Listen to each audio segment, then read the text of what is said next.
There's nowhere on earth quite like Dubai, one of the most popular tourist destinations on earth, with landscapes and skylines that simply take your breath away. On the southeast coast of the Persian Gulf, it's one of Asia's most glittering jewels. Not that some of the greatest athletes on the planet will have time to enjoy the scenery. For them, it's strictly business for the 19th Dubai Marathon, the start of which is just moments away.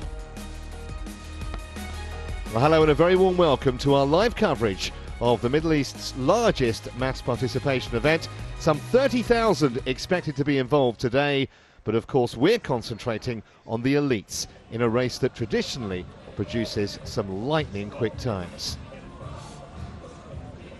Let's check on the weather conditions then.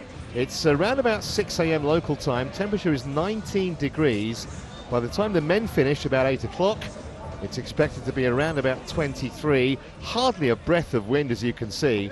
So pretty much perfect conditions, albeit that they're going to be running in the darkness for around about an hour. So that just adds another twist to what should be a fascinating race. Let's check out the course then. And if you were with us last year, well, it's changed significantly. The runners will head up Al Sufa from the start, and they'll pass the Dubai College Junction, carry on past the entrance to Palm Island on the other side. Next landmark is Dubai Media City. Then they'll U-turn by the Western Hotel, head back the way they came on Jumeirah Beach Road, passing by the 7-star Burj Al Arab, the second mortgage required, of course, to book a room there, and its nearby neighbour, the Jumeirah Beach Hotel. They stay on the left carriageway all the time, running towards the new bridge at the creek, but they make a U-turn just before the bridge, and then they head back to the Madanet Jumeirah Junction and do exactly the same section again. Now, it's a really flat course, and as I mentioned, because of the early start time, racing conditions ideal. We are expecting some very, very quick times today. So that's the final turn of the main loop of the course. The final charge to the line, we'll see the leaders turn left after the Burj Al Arab and run along Sequim Road for 500 metres or so. And then they head to the finish line, which is just by the Dubai Police Academy.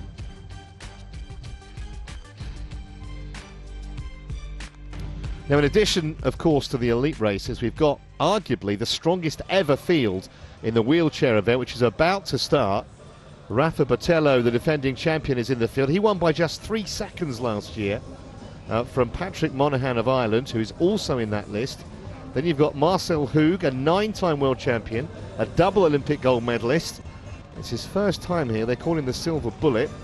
Ernst van Dijk from South Africa, a 10-time Boston Marathon winner. John Boy Smith, who won this race here in Dubai in 2016, and a very highly rated Japanese, Hiroyuki Yamamoto. So it should be a fascinating wheelchair event. The world record, by the way, is 1 hour 20 and 14 seconds, set more than 20 years ago. There is a chance that that could potentially go today, and if you are looking up your marathon times and you're going to come and say, oh no, Boston, they've run faster or they've gone faster, that doesn't count for world record purposes. It's a point-to-point race. Silver bullet of Marcel Hoog, who hasn't been here before and will want to make some kind of a statement of intent, you would imagine. These wheelchair athletes going off 5 minutes before the elite athletes go at 6,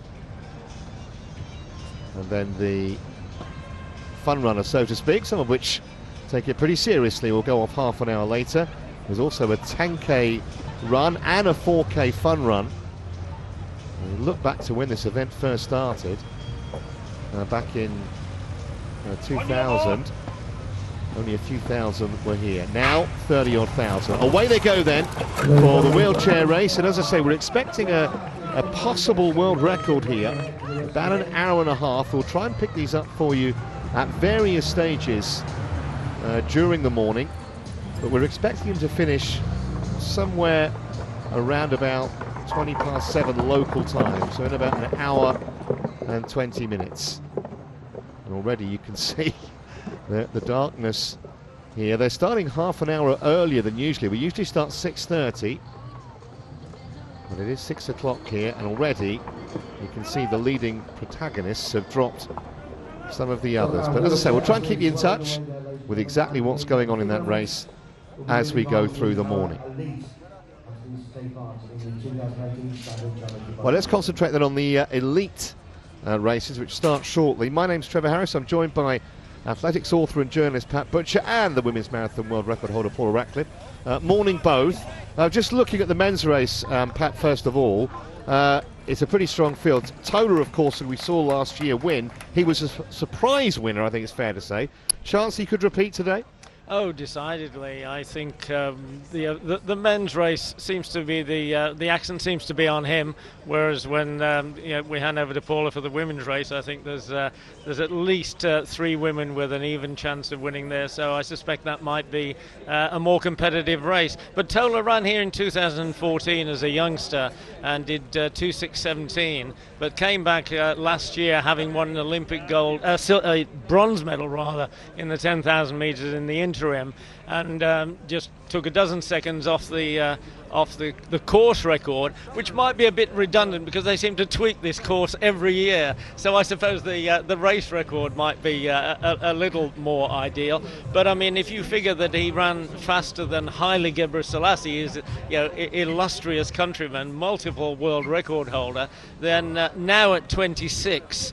And having narrowly failed to win the World Championship gold medal in London last summer, because he was carrying an Achilles tendon injury and would probably have won it, I think, and we can talk about that later when the race unfolds. But I would say that he probably is a strong favourite to repeat for the first time since Gebrselassie, in fact. Yeah, it's worth mentioning that course record that Tola set last year, it was the 10th fastest marathon ever run, and he actually took 2 minutes off his personal best. Well, there we see the women lining up for the start. And the women's race, Paula, is absolutely fascinating because we've got Mergia, who, of course, is a 3-time winner here. She's unbeaten, in fact. She's won it the 3 times she's competed. And De Gefer, of course, who won it last year, and rather like Tola, wasn't expected to. No, she wasn't expected to at all, and she actually hasn't raced a marathon since then. She's concentrated on the half marathon, but you've also got the likes of Mara de Barber in there, Rosa Jadera, who's put back-to-back marathons together very, very well, and recently raced in Shanghai only about 11 weeks ago. Then you've got the likes of Teferi coming in, who has a huge pedigree on the track, but hasn't raced above 10 miles, a little bit like Anna Maru on the men's side. Yeah, it's fascinatingly poised, both men's and women's races, and we are just a few moments away from the start. And as I mentioned, this year they decided to put the fun runners out half an hour later after the elites. It is a very early time to start running a marathon, Paul. We were speaking earlier off air, and you were saying you never started a race at 6 a.m. What kind of problems might that pose? I think for the Ethiopian and Kenyan athletes, maybe less of a problem because they are used to training very early in the morning. They'll go out often at 5:30, 6 a.m. for their training runs to get those done.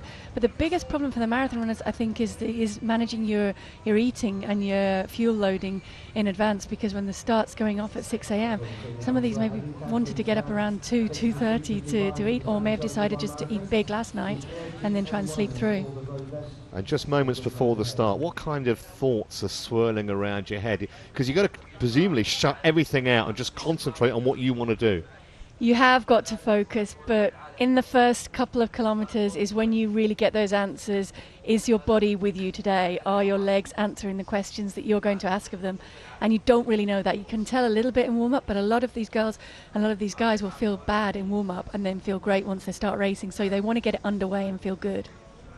And Pat, chances of a quick time today in both the men's and the women's events? I would have thought so. I mean, we talked about the course itself being tweaked, but the start times also have been tweaked. When Haile Gebrselassie ran here, it was always a 7 o'clock start, and he said it was great for the first hour, but when the sun came up, it really posed him problems. That may be eliminated this year. Well, we are underway, as you can see, and you can hear a little bit of singing and chanting in the back, and we've got the kind of Ethiopian choir fan club so to speak, in the stand. They're here every year. The early start time doesn't seem to deter them at all. So that's what you can probably pick up. And you can see the flashing lights, almost like something out of a sci-fi film as they head towards us early on. And of course it's going to be dark for about an hour. Lights are going to start getting light around about 7 a.m. So 60 minutes time. That's something they're going to have to manage as well, I think, is the glare of the lights, because when you're looking into a bright light and then you need to look down to a darker road to check your footing, check where people are in front of you, and that might pose difficulties in itself. You can also see it's quite foggy, so the humidity is pretty high here at the moment. I was talking to someone last night who was explaining to me that the dew point here is around about 13 degrees. So at that point, it's very, very difficult to sweat efficiently when you're racing, and it's already above that now today. So it is picking up for them, and it is drying out a little bit, but it's still very high and actually quite difficult conditions for marathon running. Yeah, I don't remember it being quite as misty as this in previous years. Well, I was here once, Trevor, when it was 10 degrees and foggy, really foggy. I mean, there is quite a heavy mist this morning, as everyone can clearly see. And I don't know if that's going to make any difference. I mean, Paula, when you ran yesterday morning in training, you said that your throat was hurting. There seemed to be quite a bit of pollution. Yeah, I mean, every year that you come back to Dubai, you see how much it's growing, and I guess it's inevitable within that. It's a huge city, that there will be levels of pollution. I maybe sensed it a little bit, not on the levels that I did in Beijing, but certainly on higher levels than other big cities that I've run in. This time in the morning on a Friday as well, when there's a lot less traffic around, I think it will be a lot better out there for these guys. Just spot Tola there, tucked in just behind the leading three. We've got a silver in the World Championships in London last August, and obviously he's also a medalist, as Pat was saying, an Olympic medalist at 10,000 metres. And I guess the key thing, as well as focusing in the early stages, Paul, is just keeping out of trouble. We've had incidents before where there's been problems at the start and very early on. You want to just make sure you veer away from any of that. You absolutely do, and maybe that preempted the decision to set off the elite this year an hour ahead of the mass race, because there was that little tussle at the start last year, and Bekele ended up going down, and that was pretty much race over for him. So in this way, they get underway, and they've only really got probably less than 50 athletes on that start line to worry about, and it's quickly thinning out and spreading out, and they're starting now to concentrate on just getting themselves settled into that rhythm, not using too much energy early on. You can see the three pacemakers basically doing their job perfectly with a wall in front there, and the other runners just settling down behind them. Can't really assess too much of who's in that pack around them because it's dark, so they really are just concentrating on just making sure they're in their right position and they're starting to feel their way into the rhythm. You can see that the street lights are providing a decent amount of light there, and they also have a bike in front of them this year. There is no blue line or white line or any coloured line designating the shortest route on this Dubai course. They actually follow a cyclist who's dressed in blue, and he measures the course and knows that shortest line, so they'll be looking out for him, or the pacemakers will certainly be looking out for him. So they've gone through the first kilometre in 2:56. You mentioned that early on in the race, Paulie, you kind of get an idea of how your body's feeling. At what point in a race do you actually think, do you know what, I'm going to go fast today? Is it at this kind of stage, or halfway, or is it a plan that you even think about a day before, a month before? How does it work? It's definitely something I think you think about within the race, but inside that I think it's very unique to each athlete. I like to get to halfway and then really put the hammer down from halfway. I always felt that for me it was easier to run negative splits in a marathon, and better to run fast that way. So to get to halfway feeling good and then push on from there. But you know you're feeling good in the first half, but it's about keeping a lid on it and controlling it. So the pacemakers out front,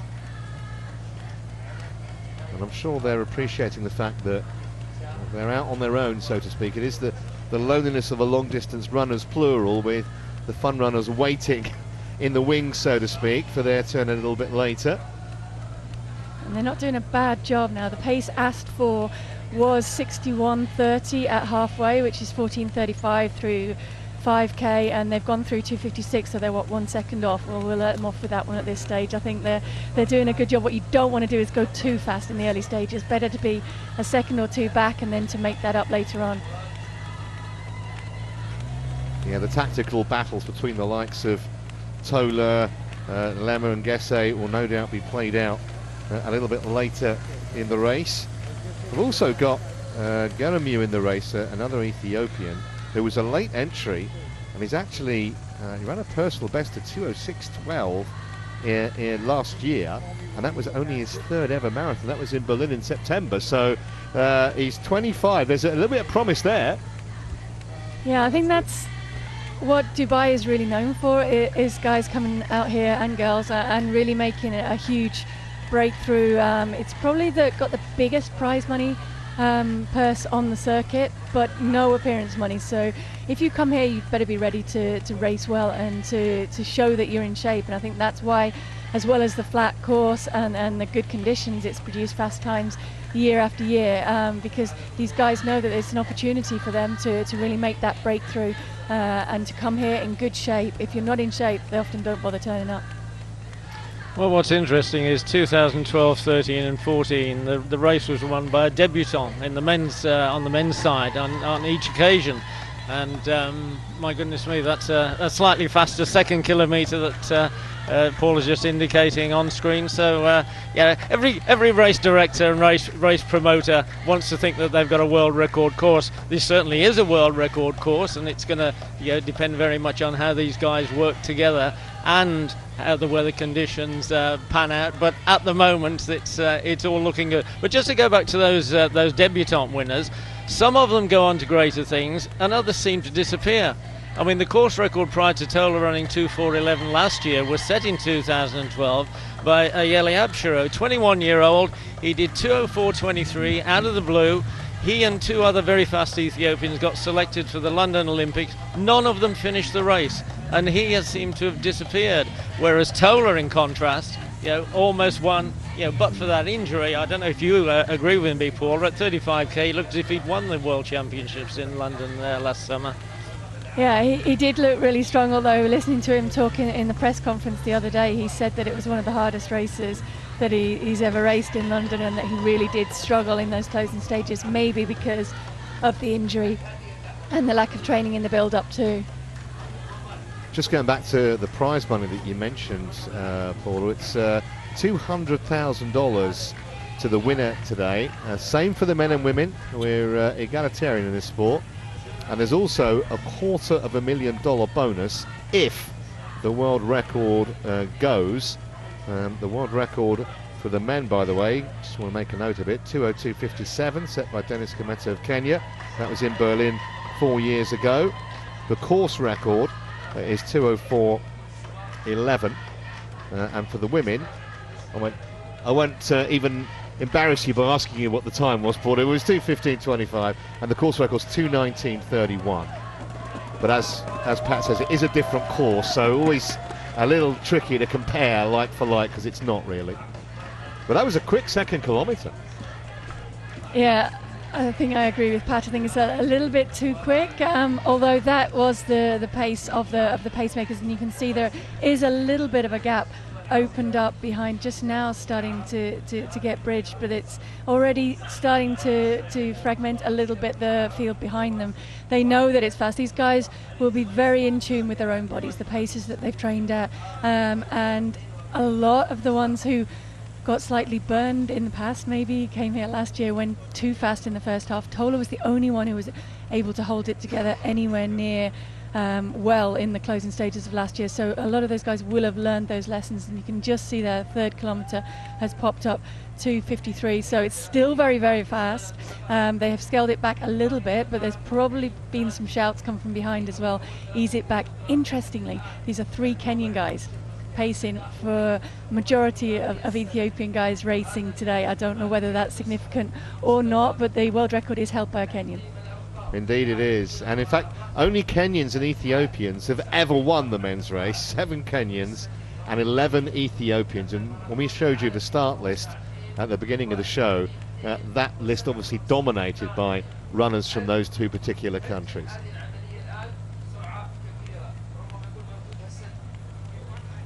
So those three at the front, all pacemakers. There's Tola in the blue, looking very strong. He was only the 8th fastest man in the field actually last year when he won the way. We were talking about it being a surprise. He may have even surprised himself, but I was interested in what he said after. He said he thought he could have gone quicker. He could have gone inside 2:04, he said. Yeah, and I think probably could have done, because that was a little bit too fast in the early stages last year. And if he'd gone through, say, in 62 minutes at halfway last year, maybe he could have run faster, but it's easy to say that afterwards. It's what you do on the day and that really counts. And it's actually Ronald Correa of Kenya who is sitting in behind the 3 Kenyan pacemakers at the moment, and then Tola and Tura, they're just tracking him behind, but allowing a little bit of space to open up, which indicates that maybe they recognise that it's a little bit too quick in these early stages and they don't want to get carried away too early. Yeah, Correa's got a personal best, 2:07.26. That was in Frankfurt a couple of years back. He had an in and out 2017, probably fair to say, but he did finish 3rd in Madrid last year. Well, I think it's worth mentioning in the last 5 years, only once has the men's winning time been outside 2:05. It's a very, very fast course, just to underline how fast this is. And why is that, Pat? Is it a combination of the surface, how flat it is, the conditions? Well, it's probably the best road surface I would think anywhere in the world. I don't know if Paula, you've had a chance to run on any of this course, but I mean, even driving, you can see it's almost as if the roads are tailored like good lawns. You know, a bit like this is a Wimbledon, if you like, of marathon courses, or certainly surfaces. Yeah, I think the only course you could probably compare it with in terms of the road surface is maybe Berlin, but it's definitely manicured out there, and it's smooth. You'd be hard pushed to find any pothole or anything in this road, and it's not concrete, which is significant.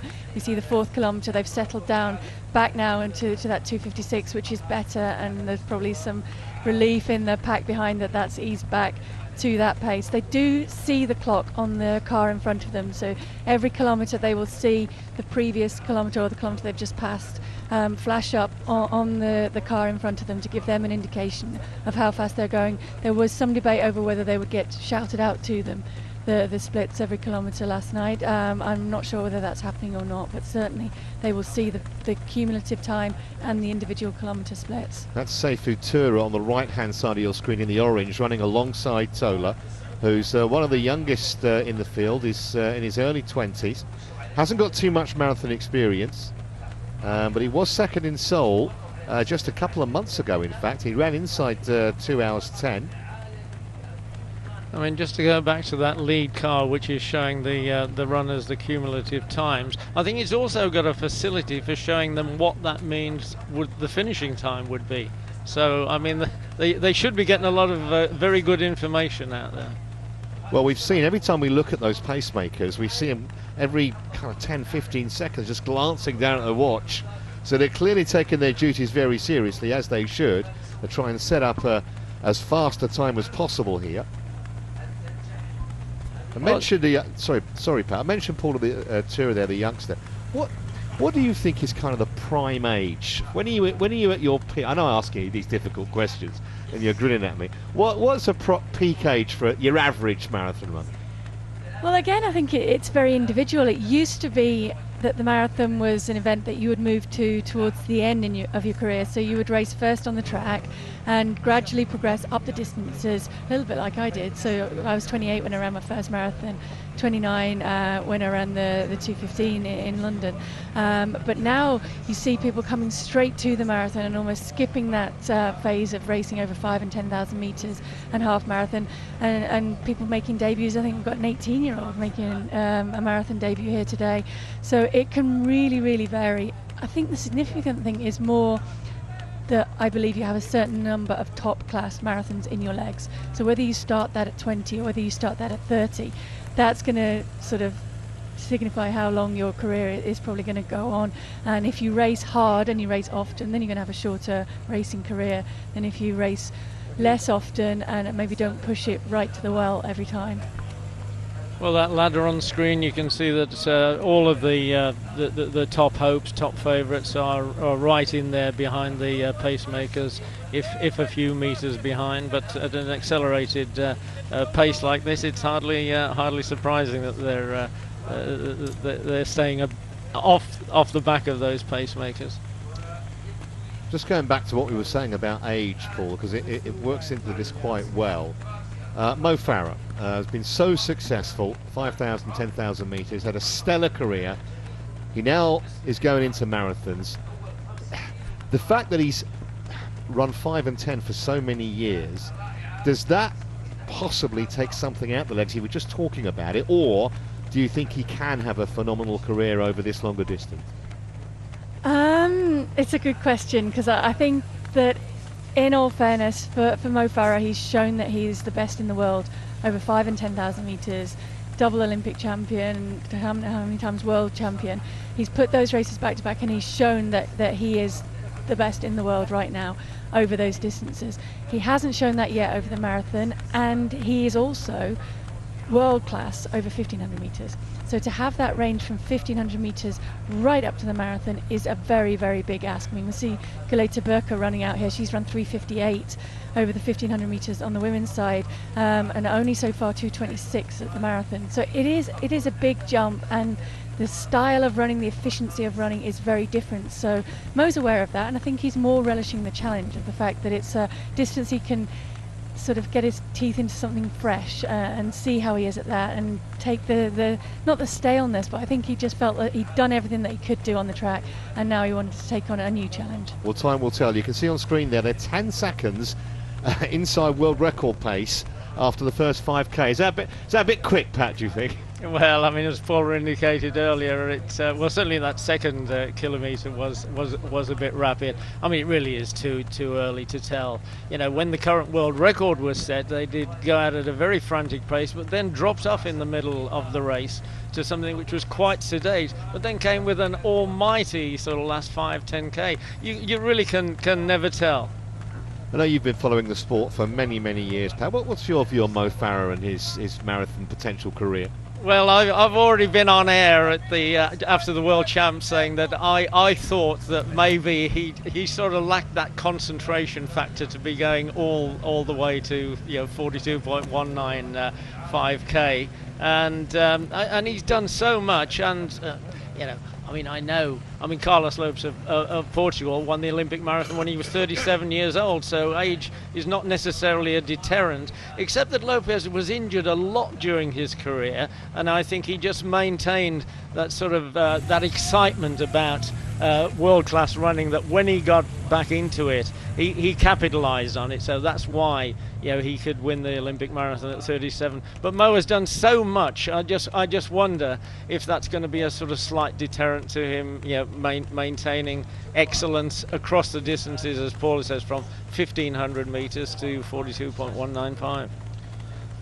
So the 6th kilometre, 2:57, so they're still inside world record pace. I think I saw 6:45, Paula, for the first 5k for the women. We got a brief shot of them through the darkness. Just put 6:45 into some kind of context for us after 5k for the women. 16:45. 16, I beg your pardon. Sorry, for the women going through there. So they're on a reasonable pace. The pace that was asked for in the women's race were there actually 3 pacemakers, and I think 2 of them may actually be related to some of the athletes running, but they asked for 70 minutes at halfway, and that's the lead group of women that you can see there, including Teferi. I saw Mara Dababa. It's very difficult in the dark to actually work out who those athletes are running there. I'm sure that's Mergia on the other side. So I think most of the main protagonists are there in that group. There is a following group with a pacemaker that have asked for 71.30, so that's 2:23 pace at halfway. So I mean, it's sub 2:20 pace at the minute, or pretty much close to that with the 16:45. So they're on schedule and they're settling in, and you can see the 2 pacemakers in front doing a good job there, and the women pretty much just settling down behind them, and nothing really exciting yet happening in this women's race, as you wouldn't expect in the first 5 kilometres. It'll start to build up much later in the race here. Well, we've had Ethiopian winners in the women's race for the last 6 years. Russian women actually won the first 4 editions. Loren Galova won twice, even over and Premier Trio also won, but it's been Ethiopian dominated of late. Back with the men then, there's Korea the youngster, and Tola just in behind him. Well, just to pick up on that point, Trevor, I mean, in the men's, I think it's 9 out of the last 10 years has been won by an Ethiopian, and there is actually an error in the program. The Ethiopian women have won the last 10 races.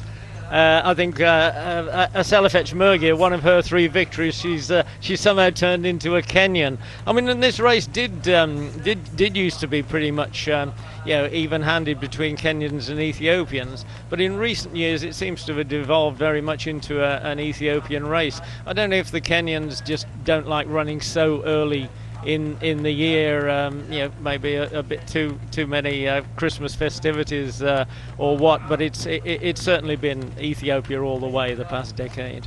It's Fakadu Haftu in the middle of your screen, another Ethiopian who's 23, just coming up 24, and he broke 60 minutes for the half marathon in Valencia last October, 59.22. That was the 8th fastest time in the world. He was 3rd in that race. 8th fastest time last year, of course, that means. But there are several runners in both the men's and women's race who are kind of coming from half marathons and blooding themselves in the full distance in Dubai.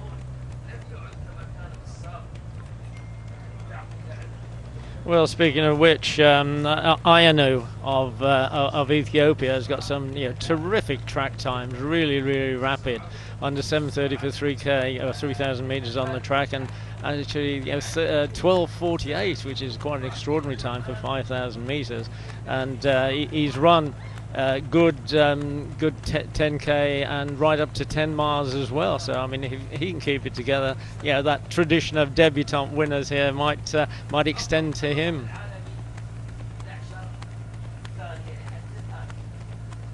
In fact, Paula, I was interested when you ran your race. You obviously had some male pacemakers. I mean, do you talk to him? Do you tell him to sort of slow down a bit, speed up a bit, and or what? How does it work? I think it's probably again, I keep saying this, but it is individual, and I think I met the guys beforehand, and I had some reservations before if I wanted to run it. I felt like I could run as fast as I was capable of doing on my own with just the lead vehicles around me, but I took it into my mind that I focused on the fact that I was going to actually concentrate on racing them. So I remember clearly when I beat one of them because they dropped out around the Isle of Dogs, and then I remember at the end being very frustrated that the other guy, Christopher Candy, had actually outsprinted me because we'd gone up different finish lines, and so he'd managed to get a second quicker than me at the end, which I was quite annoyed about, because if I'd have been racing next to him, I definitely tried to race them and was conscious of the fact that people were going to say, oh, you've sat in behind the pacemakers the whole way, and so I ran alongside them and tried to run alongside, but I didn't really talk to them. No, I don't usually have that much energy for talking to anybody during the race. Well, I mean, Trevor was asking earlier about prognostications. I mean, did you have a time in mind when you went into that race? I never ran with times in mind. I more ran with times that I was trying to get ahead of. So I was of the view that if you were trying to hit specific split times, what would you do if you were ahead of those? Would you panic and think you've got to slow down, or would you just keep pushing on? So I more tried to tune into my body, and my goal going into that 2003 race was to hit as many miles as I could under the average time of what I'd run in Chicago. So I knew I was capable of going quicker, and just to try to run a little bit quicker each mile and then build up from there.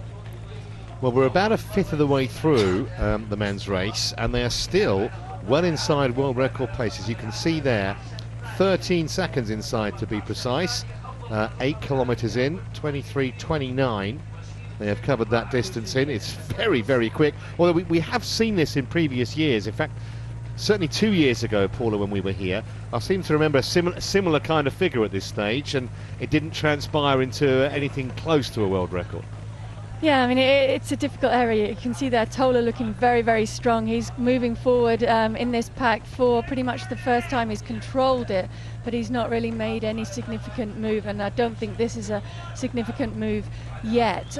Without a doubt, in that group, there are guys who will not be there probably even in 5 kilometres, but certainly in another 15 kilometres they will not be able to handle this pace, but they are going with it now. It's a very difficult decision to make. That's the Alain Maroux that we were talking about earlier in the white vest now coming onto the shoulder of Tola, and I think he's going to be a really interesting factor in this race. When you jump in and you haven't raced above 10 miles, there are a lot of questions in your mind.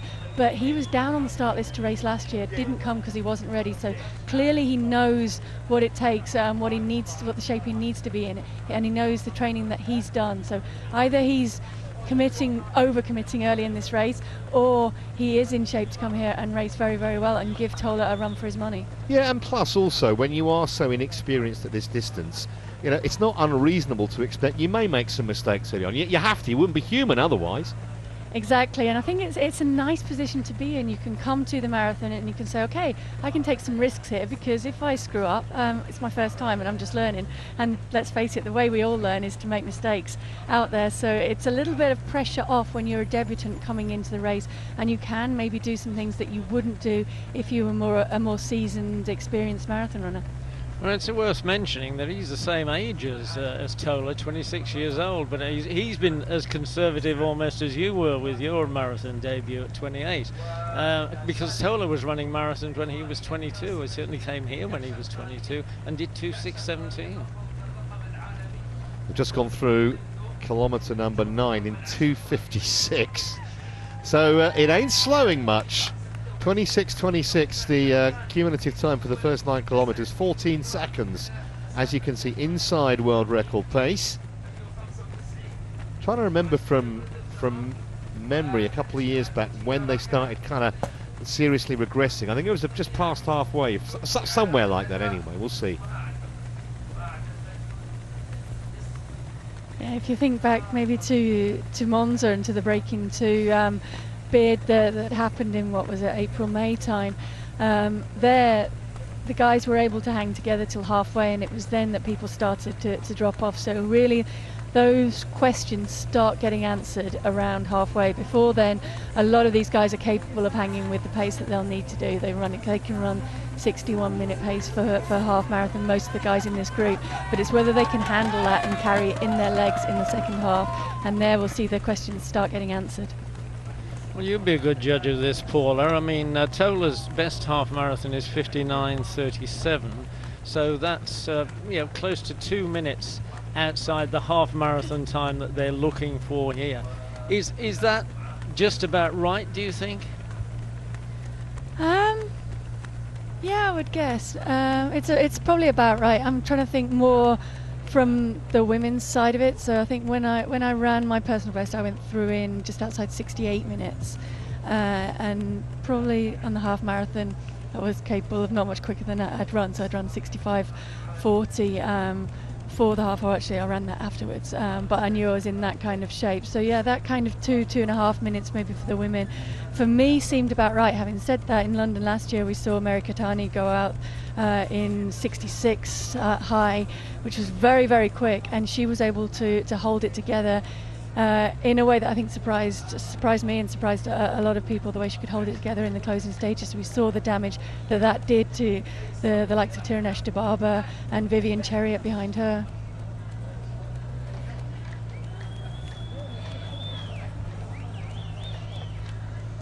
So 10 kilometres in then to this men's race. They've been running in the darkness for the best part of half an hour. Might be quite appreciative when the sun peeks through in about 30 minutes time. So the 3 pacemakers are the first 3 names on your screen. Tola right in the mix. Career also the youngster Lema, who we haven't really mentioned so far. Cisse Lema from Ethiopia, who's here for the 4th year in a row.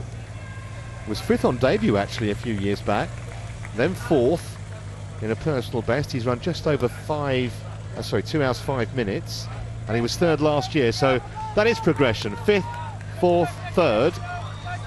So he would expect to potentially get on the podium today, or at least have a very good chance of it. Grew up at altitude, Lema, on his parents' farm. Well, I think most of the guys here grew up at altitude, and that's probably significant. People often ask, why do the best distance runners hail from Kenya and Ethiopia, and I think it's a number of things, but one significant factor is certainly that they're born at altitude, grow up and train at altitude, eating a diet and living a lifestyle that's very conducive to running well over the long distances, and also the fact that the culture, the number one sport in Ethiopia is probably marathon running, or is certainly distance running, and in Kenya too, and that's not the case if you go to many other countries around the world. That 10k time, 29:07, is 16 seconds now up on the pace that Dennis Kimetto ran when he ran that world record in Berlin. So it's very, very fast. Is it too fast? I think it probably is at this stage, although you can see the gap back from the pacemakers to the main pack is starting to grow. So the main pack are starting to realise that, hey, this is a little bit too quick, guys. Can we sit back off this a little bit, please? And they're hoping that by then letting that gap open up, the pacemakers will realise and will just scale it back a little bit. Well, presumably they do look behind them from time to time and see what's going on. There we go.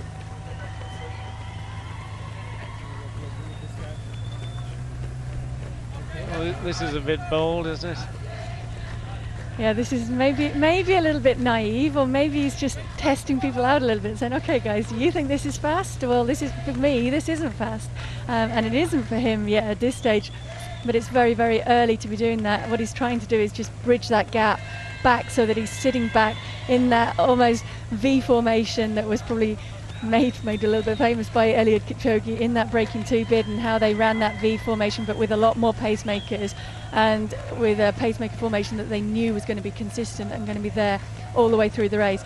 That isn't going to be the case today. I'm not sure how far the pacemakers are going to try and go, but I would imagine they'll be trying to go to around about 30 kilometres, which is quite a way into this race, but not right to the end. So at some point these guys at the front will have to be making the pace themselves and working hard for their times today. Another of those up there is Bahami Legesse, who's again a half marathon specialist. He's had a lot of success. He's won half marathons in Berlin, in New Delhi, in Ras Al Khaimah, which is in the United Arab Emirates. In fact, he's won twice in New Delhi, and 3 of those winning times below an hour. Well, just to underline, the two guys right behind the pacemakers we're talking about are both marathon debutants, and they're maybe being a bit presumptuous to be running so fast so early, but it's paid off in the past. It's the impetuosity of youth, Pat, I think, is part of it. A little bit of adrenaline.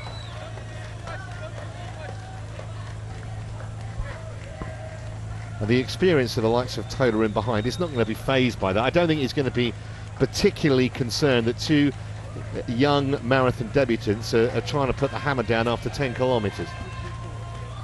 No, I think he's probably concentrating on just sitting back a little bit, just letting the race unfold around him. He doesn't need to worry about trying to chivvy the pacemakers along at any point. If he wanted to come here and run fast, he's getting that, and he can now just sort of allow the story to tell itself, and allow the people coming in to make their mistakes around him, or to commit themselves and show the shape that they're in. And he needs to just take it in as the other guys do in that group and get some idea. We've lost picture there, so hopefully we will get those back as soon as possible.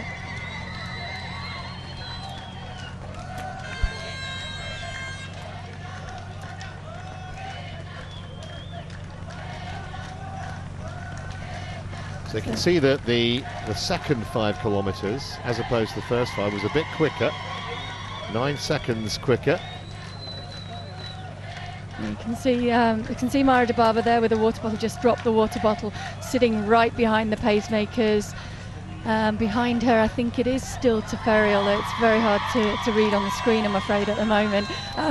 But it looks like Mergia on the far side too. So I don't think the girls in that pack have changed since we saw them at 5 kilometres. I think the main group are still there, and the people that we would expect to be there. The pace has just picked up slightly. I mean, it was maybe a little bit cautious the first 5 kilometres for them, but that's a better way to run it, and I would say it might pan out to be a wiser way than we're seeing in the men's race. Yeah, I think I spotted Worknesh de Gefer, the winner last year, also on the left-hand side, pretty sure. It's hard to pick them out, obviously, because it's pitch black still in Dubai, and our cameramen and motorbikes working overtime to try and illuminate the pictures for you. So we go back to the men.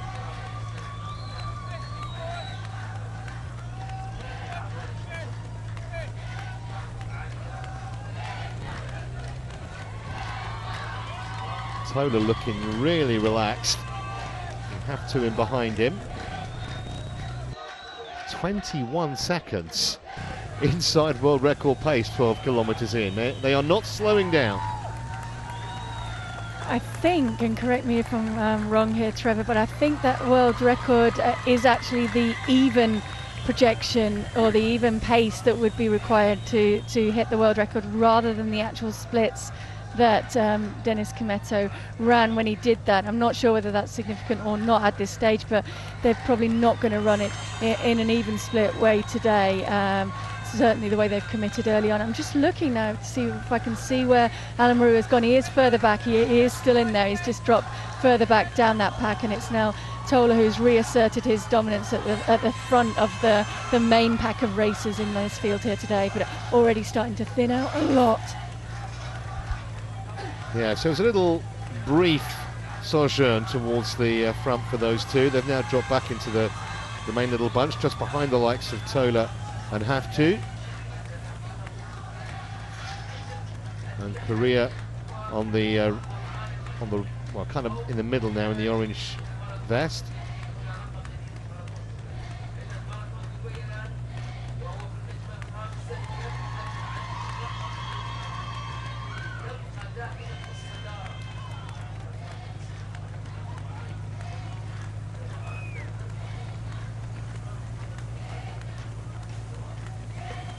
Just going back to the times, it does have a serious reputation, as we've mentioned before, for being a quick course.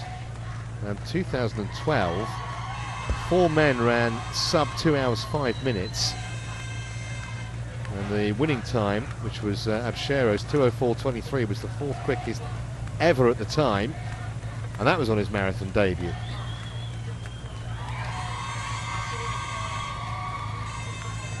Same year, it was the first time that the top 3 in a women's marathon had all run sub 2:20.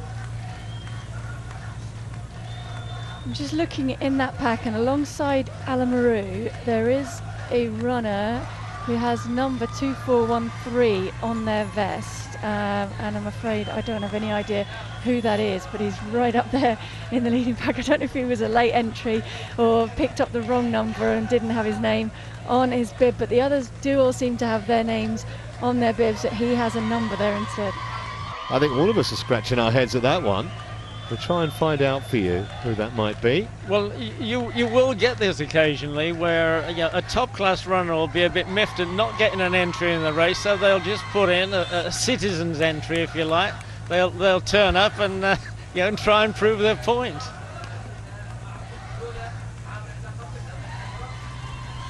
.251. I'm not sure whether the pacemakers have got the message from those behind. This is mad, isn't it? At this stage, it's very foolhardy. You can just see Kipyego there checking his watch as if to say, oh, have I looked at that wrong? Maybe he's missed a digit of the times that he's aiming for. But certainly there is a gap behind a cushion, if you like, where these guys are maybe trying to say you're going too fast, back off a little bit. It is a difficult job to pacemake, because you've got to be aware of what's going on behind you. It's not about you and your body and how you feel racing. It's about judging how the guys behind are doing and what they want from you and doing the best job possible. And it's a big technique to master. And I think that's why we see the same guys often time and time again come back and do pacemaking jobs. Or we see guys who, ahead of their marathon debuts, as it were, come and just try their hand at pacemaking first, just to get a feel for the pace that people want to run at or are prepared to run at in the first half of the race. Well, I think it's worth saying that Kipyego is a terrific half marathoner himself. He's run 59 minutes and 14 seconds, and anything under the hour is really, really world class. But what will happen is that he may not be on optimum form, so his agent or his manager will say, here, do a bit of pacemaking for us. You know, you'll get a bonus, etc. Especially if a fast time, a course record, or even a world record is run. But in contrast, one of the other pacemakers in there, Kibitok, his best time is 61.50 for a half marathon, and they're running 61.30, or they're heading for 61.30. So he's close to his best, whereas Kipyego is a couple of minutes outside his best. Maybe that's what happened. He's going for a PB. Yeah, he didn't quite read the brief correctly, maybe. Just worth mentioning, we've got a lot of the fun runners just jogging towards the start. We'll there you go. They've been no doubt training and preparing for this for, well, hopefully for quite a while. Otherwise, you know what they say, fail to prepare to fail. But they're raising an awful lot of money for charity. A lot of them. There's some corporate competitions within that race as well. So we wish all of those well. Well, it might be an amusing anecdote for us. It certainly wasn't for Kenenisa Bekele last year, but one of the reasons that these two starts have been separated by an hour this year is that when Kenenisa fell, you know, in the melee at the start of the elite race, the public race, if you like, was off pretty much immediately afterwards. And he said that one of the public runners recognised him, dragged him to his feet, said, "Oh my God, Bekele, go on." So, yeah, but as Paula said, that was his race over effectively, because they ran the similar sort of pace to what they're doing now for the first 5K last year, and he was nowhere near. 26 seconds, so it's just come down a little bit, maybe a little dose of reality. Yeah, significantly there, that 14th kilometre outside of 3 minutes, so 3:01, a 10-second difference from the 13th kilometre. So yeah, I think the memo has been got. Somebody maybe has shouted from the pack behind. Kipyego is starting to break a little bit, Cabruto with him, so they are realising that it's faster than these guys want, and starting to tack it back a little bit to a more reasonable pace. Interesting what Pat was saying, Paula. I guess you've never been manhandled by some guy dressed as a rhino or a big bird on the start line of a marathon, have you? No, that hasn't ever happened. Although I have to say, when I got the opportunity to run in London in 2015 and went off the mass club, the club start essentially, then it was one of the best experiences that I've had running the marathon, because you are in amongst all of the atmosphere, and that's what the guys in the elite race in some sense miss out on, because they don't have that camaraderie around them that you experience further back. But at the same time, they have the full elite treatment. They have their own special drinks laid out all along the course. They have the road to themselves. They can pretty much pick the line that they want to run along, and that's a lot more difficult to do when you're in a mass start with a lot of people around you. Sometimes can help some of the mass runners who don't want to go off too fast, the fact that they are held back by the sheer volume of runners around them. Well, it's interesting, you look at the stats. When this event started in 2000, total amount of runners, and this is the marathon, the 10K and the 4K fun run, fewer than 2,000. Last year that number had risen to 25,000 plus, and this year they're hopeful it might even be up to 30,000. So it has captured the public's imagination in this part of the world. I mean, there's clearly a lot of expats that still run here, but I think the Dubai Sports Council is really making big efforts to get the local population interesting, and not only, you know, from a health perspective, but from a social perspective as well. There are apparently 400 events now in Dubai of one sort or another over the year, and the marathon's just one of 4, I think they said at the press conference, that has got a 5-star ranking. And well, that's not surprising. The marathon has, given the fast times they've produced over the past 10 or so years. So back to the women, 45 minutes in nearly. Still trying to pick him out. There's Dibaba, clearly. Yeah, there's De Geef sitting behind her, Tesfaye behind her. On the far side I can see Tedesca. I think, is that Mergia on the far side of Dibaba. I think it may be, but we're starting to get, you can see the sun starting to peak a little bit above the skyline here, and we're starting to get a little more light on this women's race. They don't benefit from the floodlights, if you like, that the men have got around them to help us pick out the numbers, but for them I think it's pretty comfortable conditions right now, although it did start off quite humid and difficult, very dark around the women when they were running earlier on. Well, they've got about another 15 minutes before it's significantly lighter, so you'll get a much clearer view from 7 o'clock onwards local time. Well, as you can see, the women have got a couple of men pacemakers in there too. I think we probably haven't mentioned it, but I mean, Dibaba, it was the world champion in 2015, and then got a bronze medal in the Olympic Games in Rio, and so she's probably, I suppose, with a history like that, a marginal favourite here, do you think, Paula, despite the fact that Mergia has won 3 times and has sort of got a lock on this race, if you like? Yeah, I mean, I'm getting a bit better a look now, and I don't think that isn't Mergia on the far side. She's up there, I'm sure, somewhere. I'm sure I've seen her. She was earlier on, but I can't see her in that pack anymore. I don't know, I mean, she ran a very, very wise race in London last year, Mergia, when the others went out very, very fast. She stuck to her pace, ran very conservatively in the early stages, and picked up a lot of the debris in the closing stages of that race to get herself up to third.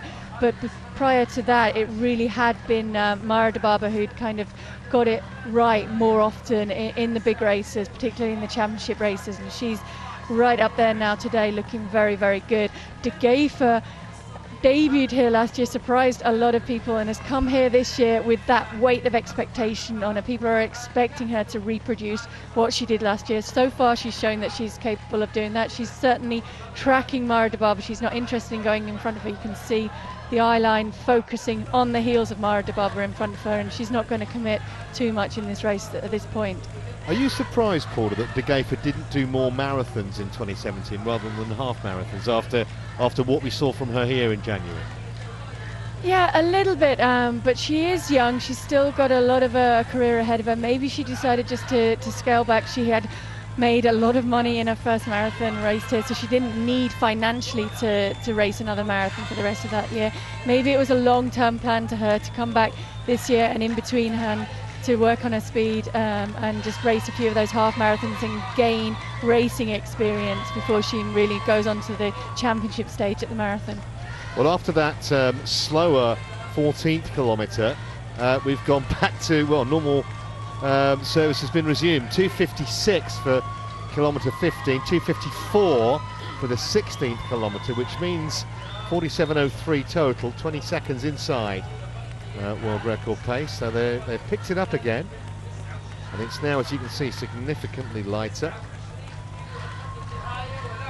Just briefly to go back to De Geefer, I understand that she did want to run an autumn marathon, but she picked up an injury which obviated that. So that's pretty much the reason why she's had a whole year of just running half marathons and is back here.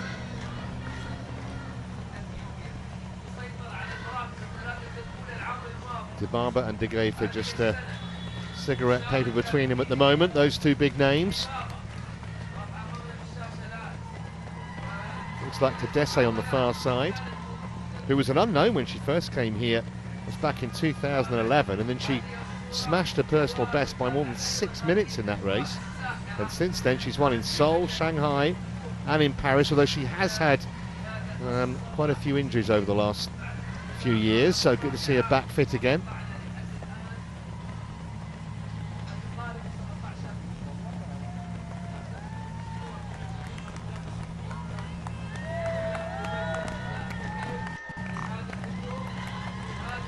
Well, we were talking about ages to debut earlier on. I mean, in many ways, the Africans have sort of upset so many prejudices that we've had in the past. I mean, Paula sounded aghast at the idea of running a marathon at 18 years of age, and so would most people outside of Africa be.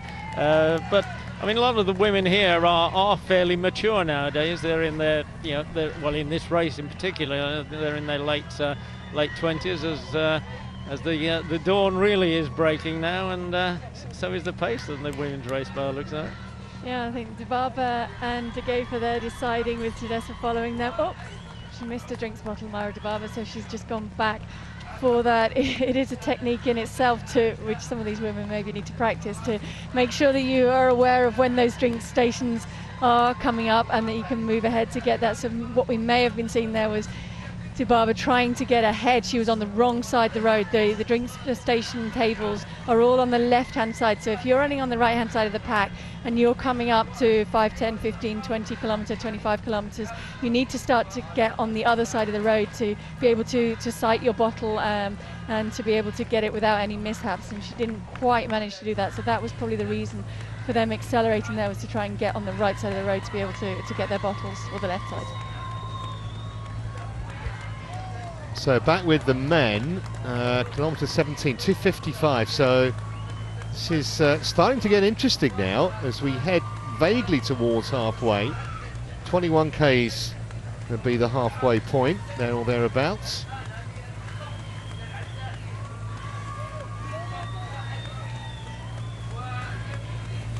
And you can just see every time we come back to this lead pack of men, there's one more guy just tailing off back down the road behind, and that is the carnage that's inevitable really when they go out at the pace that they have done today.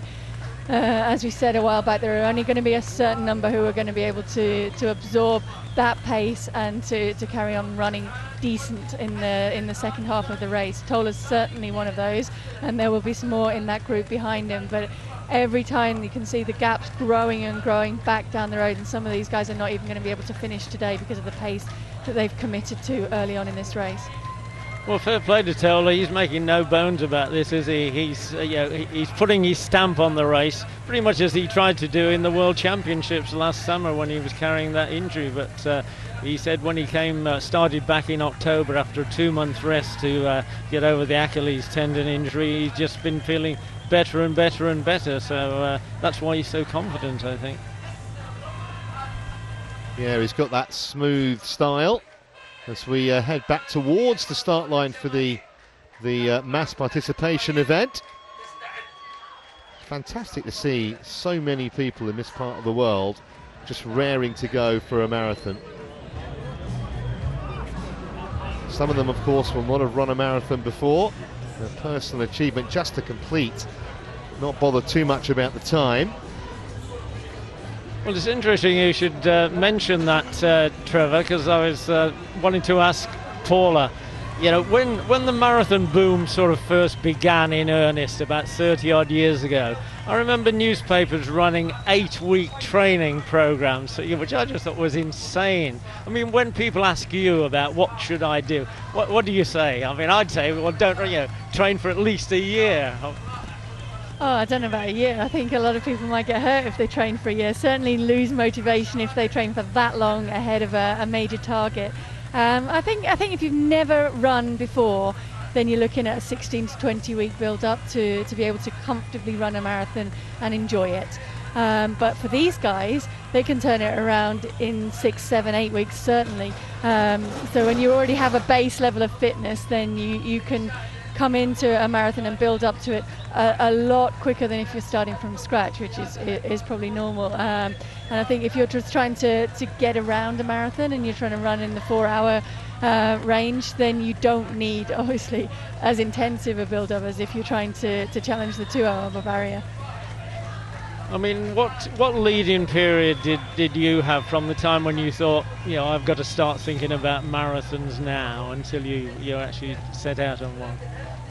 It couldn't be longer, I think, than 4 months, so longer than 16 weeks or so, because I think then the danger was that you'd get in shape too soon, and it's very, very hard to hold it when you get into that kind of treading the line shape between tipping it over and getting ill or injured and being able to get to the race and give it your absolute best shot. So I would generally not start any hard work in build up until January for an April marathon. Fascinating. Okay, so 55 minutes in nearly, And obviously you can get a much better view now of what's going on out on the course. Absolutely pancake flat. It's the odd little rise for a short part of the course to where the bridge has been built, although they're not actually going over the bridge, but it is a slight incline. Dubaba there, centre of your screen, looking confident, and right behind her, tracking her every move, Worknesh de Gefer, won last year.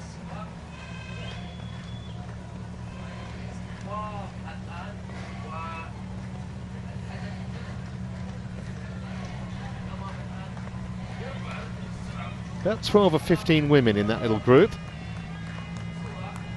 Yeah, it's a big group, and we can't see who is in the back portion of that group. I can see Dida there. There is Teferi. I haven't seen Mergia in there, so we're not sure if she is still in that leading pack of women or if she's running with the second pack. She may yet be on the back of that. We just haven't had a shot of it.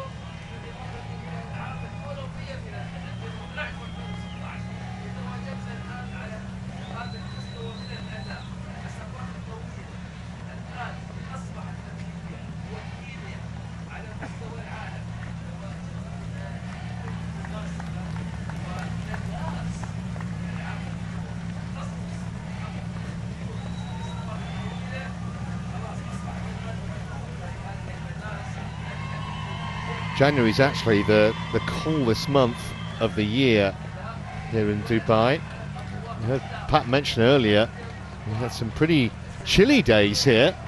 It's not warm, even though it's 7 o'clock, and in previous years it's been distinctly sunny, but not this year.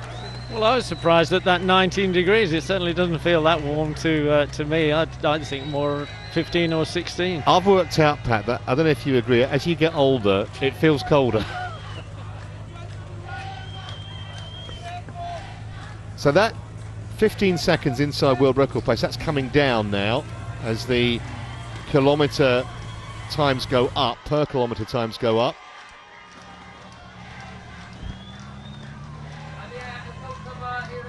They are still very much on the asked for pace, though, if not a little bit ahead of that, and that's probably more significant at this stage. Like I say, I think these guys are going to find it very hard today to run negative splits in this race because they have gone out so hard. So what they're looking at is to try and hit that halfway mark somewhere around the 61:30. And then be able to hang on as well as possible in the second half. To come back and to run faster is pretty much impossible now, given the pace that they've gone out at. So what they need to do is just maintain that fall off as well as they possibly can, and not allow that to be too significant in the second half of this race. Well, as Trevor mentioned earlier, there's a new bridge along the beach road, and the course has been truncated. Well, not truncated overall. They've switched it, so there's an extra couple of turns in there. But you just saw one of them. They're so broad that it doesn't really stop the athletes running at that same pace at all. And in fact, in the past, this long beach road, some of the athletes have said, well, it's a bit boring, So maybe that extra couple of turns are going to help these guys concentrate. Yeah, I mean, it can be difficult. It's one of the factors, I guess, that people talk about also in Berlin and in Dubai, is the long straight roads, which enable you to really keep your speed and keep your momentum. But as you said, Pat, it's also then difficult to keep your focus, particularly if you're on your own and you're running along there. It's much easier if there's a little bit more of interest and more to look at in the course. And I think significant in the fact that they've missed out that bridge is that they're missing out the incline and then the decline off it, so they're trying to maintain it as flat and fast as possible. And also, had it been windy, it's not actually windy today, it has been in previous days, but it's not at all today, then that would have been a factor in terms of breaking up the time running into that headwind. So just a few seconds until the mass start. They know they're going to get that little bit of TV time by being front of that group. I mentioned it being boring. I mean, there are some phenomenal sights to look at on this route. When you jog past the Burj Al Arab and wonder how on earth you could ever afford to stay there. But these guys and women just seconds away from their 2018 fitness quest, and I mentioned a lot of them are being sponsored, raising vast amounts for all kinds of charities, and that's another of the huge positives about amateur marathon running.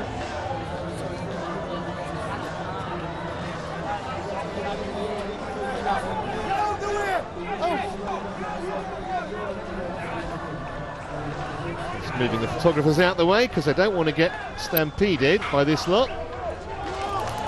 And there they go. It could take anywhere from, 3 hours to maybe 7 or 8 for some of them. 26 miles, 42 kilometres lie ahead. I think that might have been a little bit of a false start there, but we'll let them away with that. Who's counting?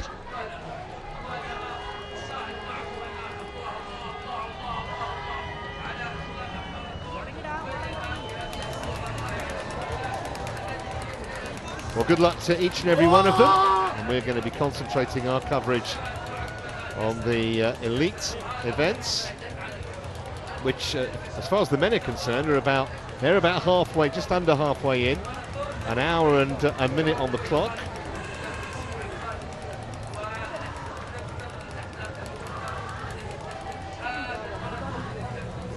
So we're back with the leading women now. I'm just checking on their times. Just under the hour for the first 18 kilometres. Yeah, and that's fast running from the lead women. If you think about it, the 20s are pretty significant. So 5:20 mile in 3:20 kilometres gives you a 2:20 marathon. So they're running sub 2:20 pace significantly for most of this race. And the fast times that we're seeing produced in the men's race are definitely being replicated on the women's side. Maybe took a little bit more of a cautious start to it, but now they've really got into the running. And there's a big pack there together at 2:20 pace, which is significant. Yeah, just a reminder of the women's course record, 2:19.31. That was set by Mergia, who we're still not exactly sure where she is. She didn't appear to be in that leading group. And in fact, although she's won the race 3 times, a couple of those wins were absolute thrillers, one by 3 seconds and one by a single second. So let's hope for some kind of as close a finish as that in about an hour and a quarter's time. Well, she did say that she was particularly pleased by the 1 second victory, not only for the winning a sprint finish, if you like, but she'd come back from childbirth, the birth of her daughter. Yeah, I don't think she'd actually run a marathon distance race for nearly 3 years before that either, so it was even more spectacular as a victory. Pacemakers continuing to take them along, but the pace has dropped, as you can see, down to 8 seconds now in terms of a comparison with the world record. 2:55 the last kilometre. So that is 61:20 for them through 21 kilometres, so not quite halfway. That's what, 95 metres, is it? Short of the halfway split, but still very, very close to the time that they were asking for at halfway. And the pack has whittled down yet again. What have we got in there? 2, 4, 6, probably 10 athletes in there, with somebody else just struggling off the back of that group. And then behind that, significant daylight, and you can't actually see a runner back down the road.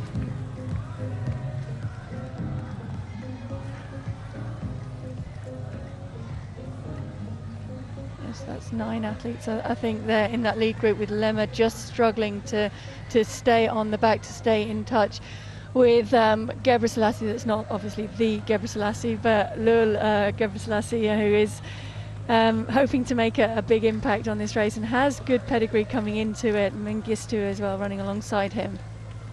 Yeah, Lemma just trying to hang on at the moment.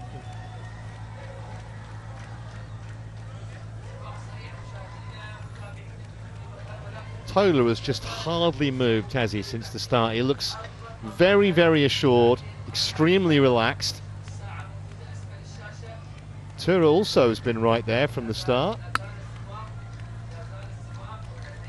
And actually, the two pacemakers, Kipyego and Kibito, trying to keep the pace pushing on, and I think that is the other pacemaker, Kipruto, who's dropped back to be sitting just in front of Tola, so actually doing a better job of pacemaking at this stage because he's sitting closer to where the main athletes are.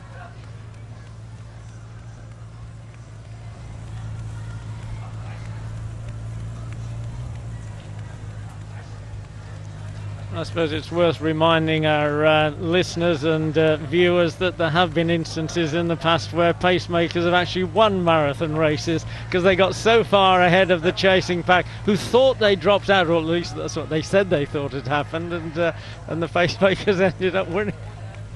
And there is, of course, no rule against that. I think as long as you do the job that you've been asked to do and get the pack through the points that you've been asked to get them to in the designated pace, there's nothing to stop you continuing on and running your race. I think probably the most well known and the first to do that was the guy who almost beat Paul Tergat in Berlin when Paul set the world record and was still running with him through the Brandenburg gates. And in fact only finished 1 second behind him, Sami Koske, and Tergat wasn't very happy about that, despite the fact that he set the world record. I think he wanted to, put it out of sight, if you like, and the fact that he had beaten by one of his mates by just 1 second.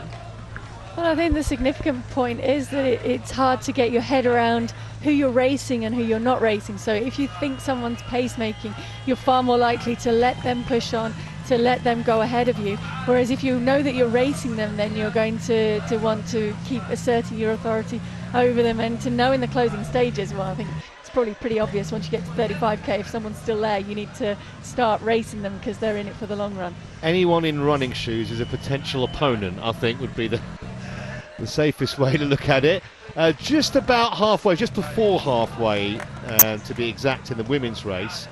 We're just scrolling those in that leading pack, and I don't think Mergia is there. She is not.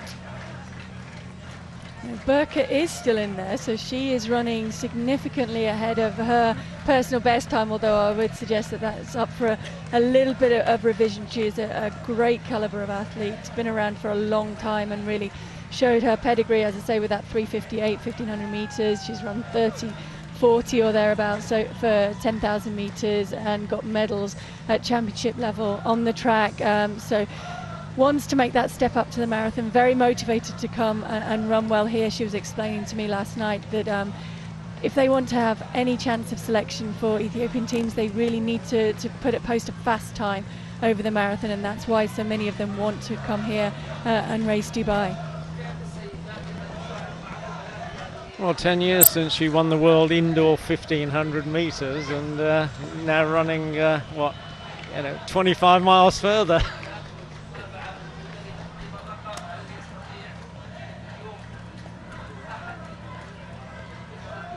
So pretty much all the big names apart from Mergia in that leading group amongst the women.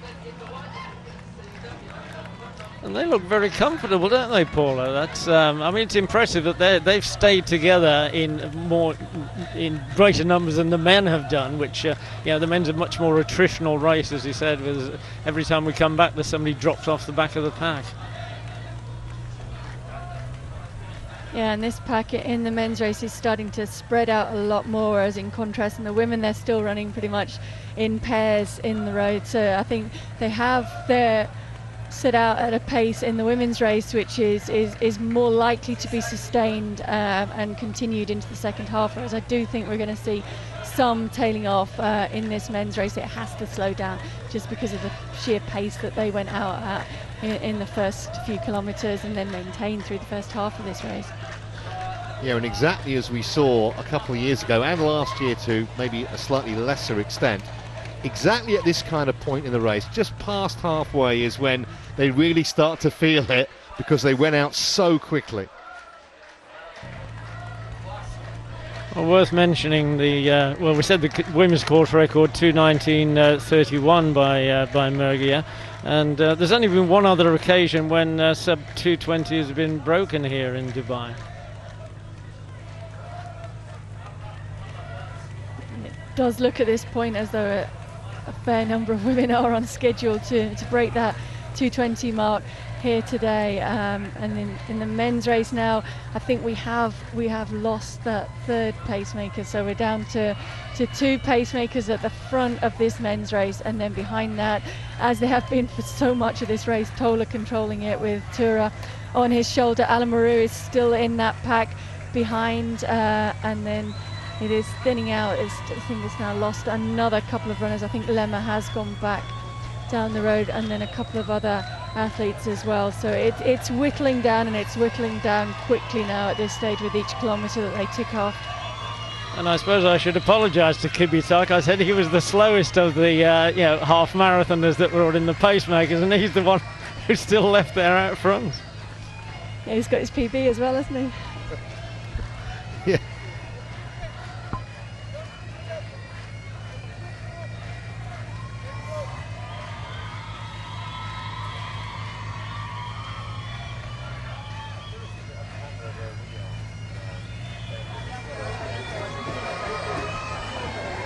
So if you can pick off on our mics, you can possibly hear the standoff. I think we might be getting a bit of a competition here between the local Dubai bagpipes and the Ethiopian cheer squad that you can see on your screen, that have been very loud and very supportive from the off in this race, when there's been very few other people here in the stand. It's starting to fill up a little bit now, and you can hear the bagpipes getting closer. I wasn't aware that there were Dubai nationals who could play the bagpipes, but they're doing a terrific job here. So clearly it's not something that's exclusive to Scotland, and they are competing, as you say, with the Ethiopian fans, who just increased the volume as a result. See, they start them young.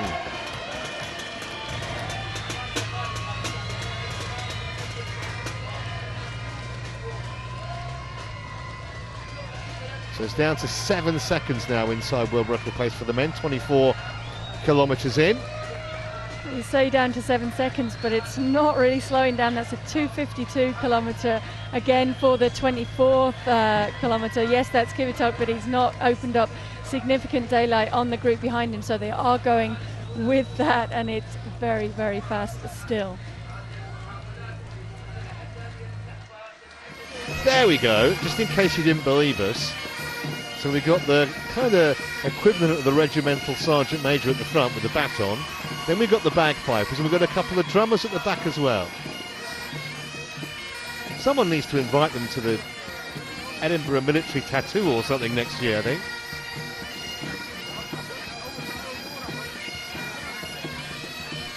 I think that's one of the things you notice in Dubai. It is a mix of a load of different cultures.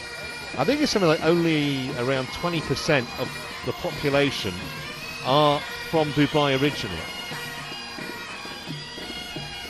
So pretty much everyone welcome, regardless of any kind of musical heritage. Back with the women, there's De Geefer. Looking good, and she's kept Dibaba in her sights pretty much from 6 a.m. this morning, and it's now, what, nearly 7:15. I mean, she does look as if she's concentrating on her heels, on Dibaba's heels. Amazing. Yeah, and Dibaba concentrating on the heels of the pacemaker in front of her, and it's pretty much as you have been for these women at this stage in the race. Every time we've come to them, it has been Dibaba running alongside, I think it is Detaya on the far side, but the same athlete she's been running alongside, who is making her debut, I think, over the marathon distance in this race, with De Geefer sitting behind her, a little bit of a gap back to Dessa on the other side, Dida sitting comfortably in between or in the V formation behind De Geefer and Tesfaye on the far side. You've got Gidey in there, Tedessa. Pace through 21 kilometres was pretty much what they'd asked for, so I think it was round about 69.47 through the 21 kilometres, so would have been just around or under the 70 that they asked for, and then they're settling in, slowed a little bit in that 22nd kilometre to 3:22, but it's still around that 2:20 pace, which is what they're aiming for. And then we'll see some more of these women start to move up. Tesfaye there on the near side, starting to make her move forward in this race, but nobody significantly making any sort of inroads or pushing ahead of the pacemakers at this point, as you would expect, because they're quite happy to be running along at this pace, and they will probably start to pick it up from 25 kilometers maybe. I think the woman on the far side, the taller woman, is Decabo, and she's a marathon debutante, and 69:10 half marathon, and she's just done that, hasn't she? Yes, pretty much. I mean, you look at those in the leading group without Murgia, and you would have to think Dibaba should now be a massive favourite. I mean, you look at her quickest time, 2:19.52. Murgia, 2:19.31, so about 20 seconds quicker in terms of a personal best. But I mean, De Geefer, who won last year, she's about 3 minutes slower in terms of a PB. So you have to think it's potentially Dibaba's race to lose, even though we're only halfway. Yeah, although if you look at the look of determination on the face of De Geefer, I would say that she's definitely come here aiming to retain her title and to make big inroads on her personal best and big improvements on her personal best. It will have stung a little bit that she ran so well, and then if she was injured and unable to race in the autumn, that will be a lot of frustration to put it in your winter's training to come back here to Dubai and see what you can do. As we get an idea now, 2:54 for the 25th kilometre in the men's race, so maintaining that schedule, and nobody else has dropped off the back, so they're all hanging in there for the moment. 2:54 for the 25th kilometre, 2:52, wow. This is really, really quick. Still got around about, even if you take out the pacemakers, 7 or 8 in that leading group. Just a question of how long they can keep this going for. Well, marathon runners will often say that the race begins at 35k, and that's when it begins to get attritional. I'm very impressed with Kibitak. He's really done a terrific job here for a guy that's just set his personal best for the half marathon, and he shows no signs of slowing down.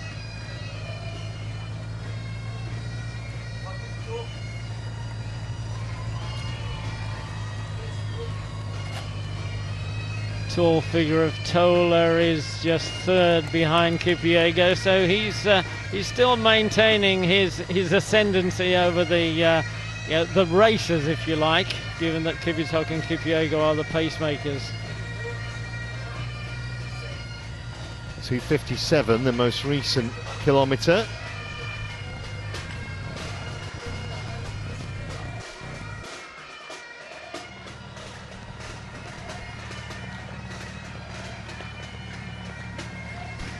Well, sorry about the picture break-up here. Obviously, a few problems with the micro signal from the motorbikes. But we got a brief look at. Well, we were trying to get a close-up of Tola, who just does look very, very easy behind the pacemaker Kibitok there. Doesn't he just? Trying to defend the title that he won last year in such confident style. And he's one of those athletes that just hardly ever seems to have a below par race. Not lately anyway. So that just gives you an idea of the little entourage that follows the leading group. The car that shows them the time. The motorbikes which bring you these pictures. There's our intrepid cameraman perched on the back of the bike. Rather him than me. Got to trust your driver to do that job, haven't you, really?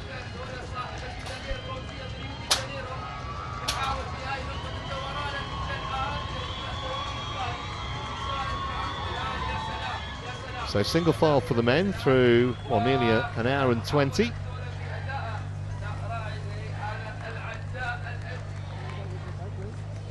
And it looks as if Kipyego has dropped back or dropped out, and we're reliant now on Kibitok. But he's staying at his pace manfully and still checking that he's on the right time. Well, only 1 kilometre outside 3 minutes, and that was only 3:01. But so some terrific fast running here. And that is Alamaru now back behind the psychedelic flashing lead car, dropping back down the road, as we see now Marcel, who coming down the straight towards the finish. I can't actually see him from here, so I'm trying to work out how far from the finish line he is, but a very, very quick time, as we had indicated, might happen here today, and seems to be well ahead in this race. Yep, the silver bullet, as they call them, looks to be home and hosed effectively. The first time that he has raced here in Dubai. He is a 9-time world champion, so I guess we shouldn't really be overly surprised. He's a double Olympic gold medalist. Just trying to work out the time. It's around about 1:20 there or thereabouts. The world record is 1:20.14, and he may well be inside that. We'll have to get. No, it's just outside. Of course, they started 5 minutes before 7. That was before 6. That was what confused me. But still, a brilliant victory for the Swiss. In just an hour and 25 and change, and a clenched fist that tells you exactly how he feels about it. And very difficult to see anyone behind him at this point. It's like he's absolutely decimated the field here. Well, I think he was always going to be the favourite for this race when the others persuaded him what a good course it was, and how flat it was, and how smooth the tarmac was. And well, he certainly won this race by at least 2 or 3 minutes. So back with the elite men and our single remaining pacemaker. He's almost getting annoyed, isn't he? He's like, come on guys, I'm still running the pace that you asked me and you're not going with it. Why aren't you going with it? Well, I think they're finding it a little bit hard work at this point and concentrating now on getting it right over the second half of this race. Any sudden surges or moves made too fast at this point will definitely cause damage in the closing stages, so it needs to be gradual increases, and they really need to be in tune with their own bodies, know exactly where they are in regards to that fine line that you can go over very easily in a marathon and just produce too much debris and lactic acid in your body that your body can't handle and can't get rid of, and keep moving in the second stage of the second half of this marathon. And they can't even be thinking about times at this point, can they? I mean, with half a dozen guys in there, it's, you know, who's going to be first. This is Yamamoto, the Japanese, coming home in second place in the wheelchair event. And as Clark was saying, he's going to be fully 2 minutes behind Hoog, but still a very decent performance. 1:27.20, so yeah, pretty much exactly 2 minutes off Hoog's pace. And no sign yet of the third place behind Yamamoto. We'll try and nip back and see that if we can.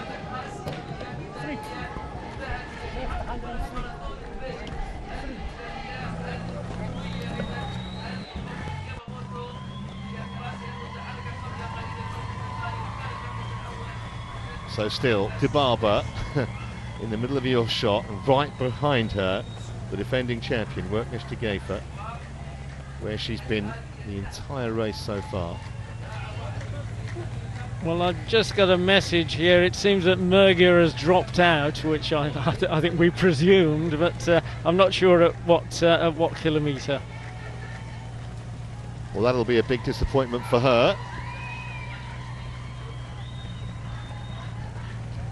Just scrolling the latest positions for you amongst the women. That still is a very big pack of women, as we see Dibaba again struggling to get her drink. You'd think the amount of experience that she had, she would have got a little bit better at finding her drink on those tables. It is the same table for each one, so the athletes at the technical meeting the night before are given a plan telling them exactly which of the, I think 8 tables out there today, their drinks bottle will be on and which position it will be at on that table, so they should be able to get to their bottle and find it fairly easily. You can see some of the athletes will decorate their bottle to enable them to locate it a little bit more easily. The Japanese athletes actually used to put a hoop over the top so they could run along, slide their arm through the hoop, and then keep running and get their bottle. So they were very, very well drilled and well skilled at finding and locating their bottle. And you can see as we look at the Burj Al Arab they're building there, just how much of a haze or mist there is around this morning. Whether that's going to have any impact on this race, it certainly doesn't look as though it's having a significant impact on the times that they're running so far.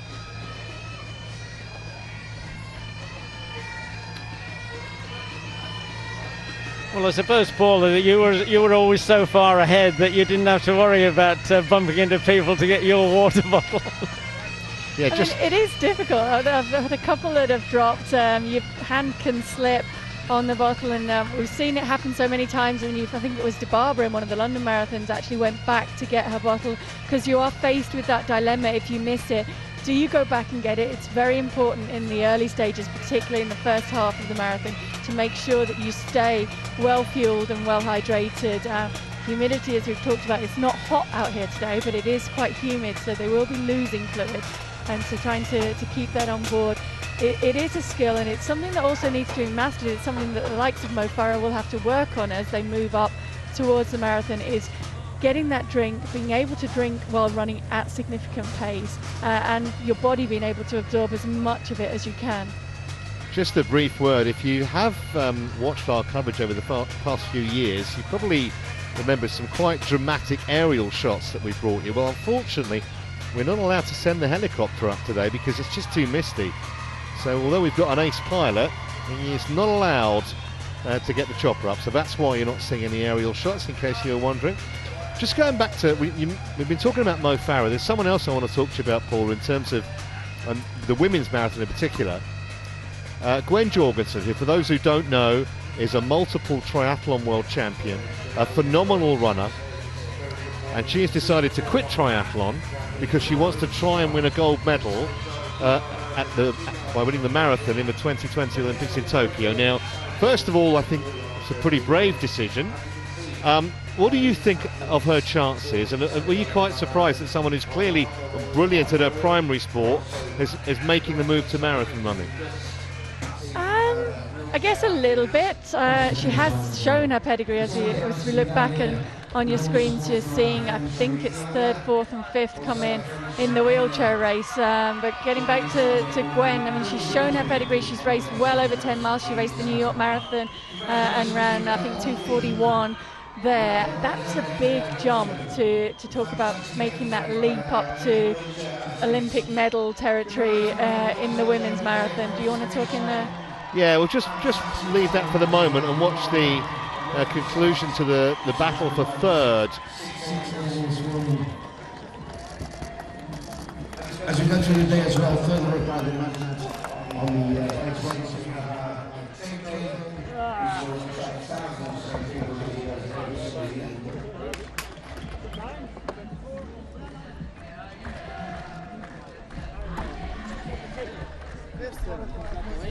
You? So Ernst van Dijk it is, finishing third. 10-time Boston Marathon winner. So that's your 1, 2, 3 now in the wheelchair race.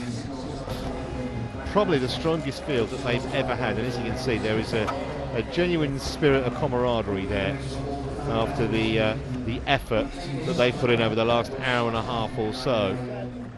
So that's the first 1, 2, 3 of the day decided. Of course, the elite men have got another half an hour plus out there, and the elite women slightly longer. Just going back to Gwen Jorgensen briefly, Paula.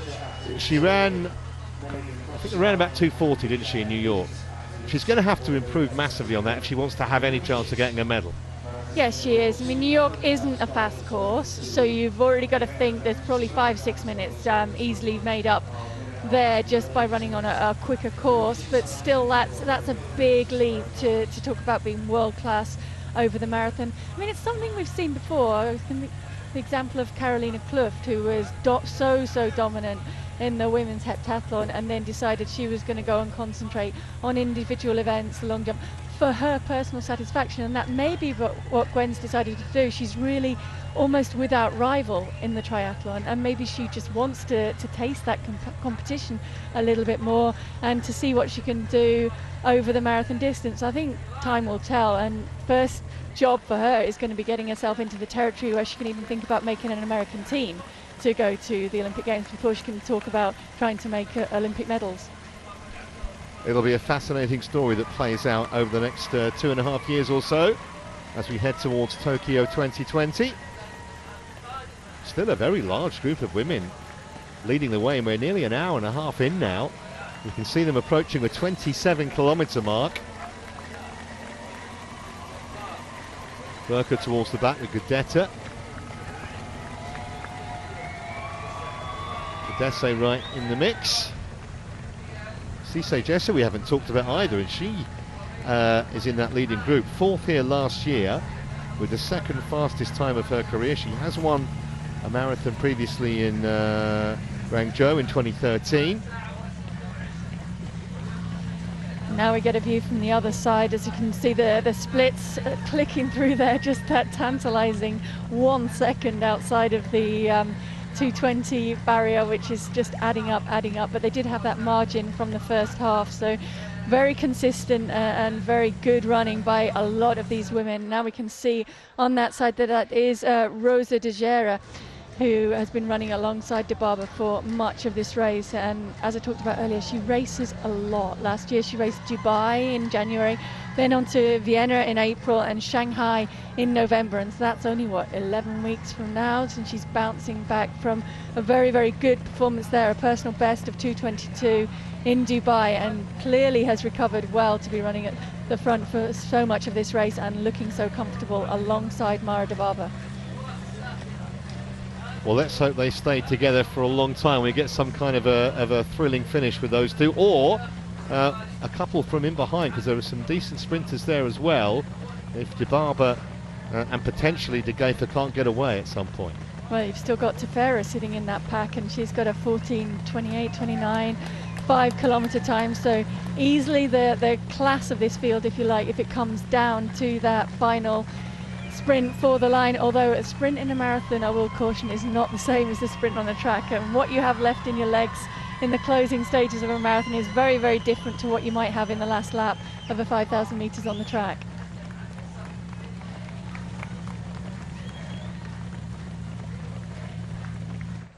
So from the women to the men, and our pacemaker seems to be going further away every time we get a shot of the leaders. This is when alarm bells might start ringing if you're in that pack there. When you start to get past 25k, I'd say certainly when you get past 30k, if that pacemaker's still out ahead, although he is looking around, he's definitely checking on the pack behind him. But if he stays out that far ahead, this is the point where he's thinking, you know what, shall I just carry on? I feel good here, I'm going to just keep going. Well, there have been several examples of it in the past, you know, where they're asked to go to 25k, 30k, or even 35 when the race is supposed to really begin. And yeah, I mean, what has he got now? 20, 25, 30, probably maybe 50 metres at the moment. He's certainly not doing a pacing job there. Well, the only thing worthwhile mentioning is that the pacemakers do get a significant bonus if they do a pacemaking job in a world record attempt. So he has a vested interest in not only getting to the points that he's been asked to get to in the designated time, but in making sure that there are some guys with him who have a very good chance of going on to hit that world record. So I think that's why he's trying to pull them on. He can sense that they're maybe slipping back a little bit, and he's trying to encourage them on as well as he can at this stage in the race, but there's not a huge amount of interest from that pack behind him.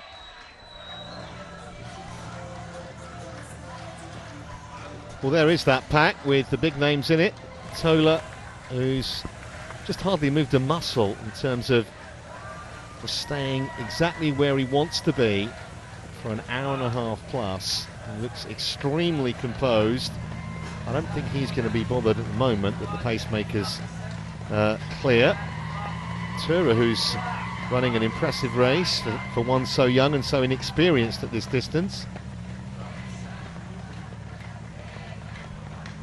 There's Lemmer at the back, who's done well to hang on. Looked like he was struggling a bit earlier. Well, Taylor did say that he'd like to run under 2:04 this year, which means that he's exactly 30 minutes away from the finish if he's going to prove himself right. Well, you don't imagine he's going to be far away from it either way. Just missed it by a whisker last year. It was 11 seconds outside, going inside 2:04.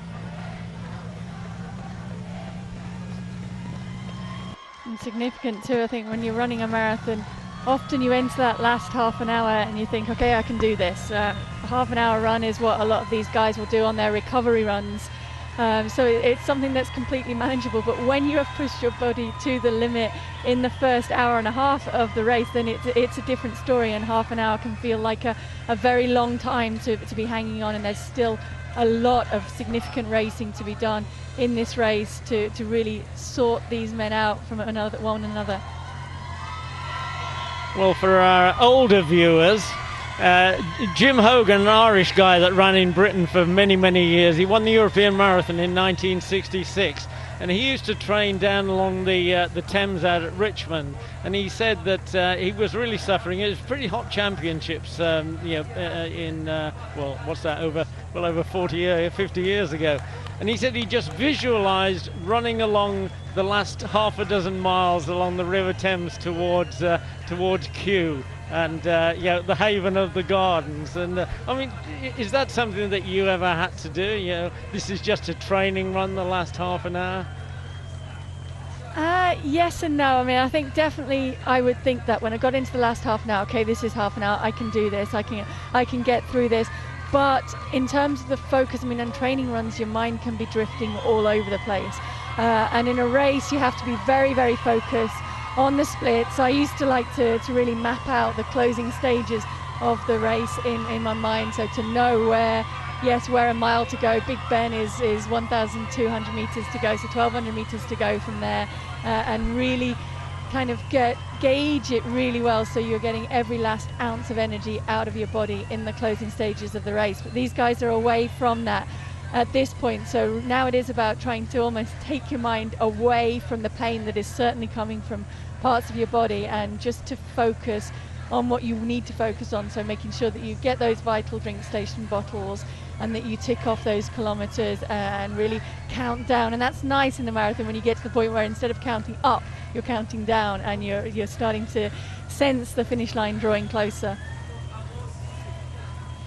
So Lemmer's gone to the front of that little group. Mengstu on the left as we look, the Gessi in behind.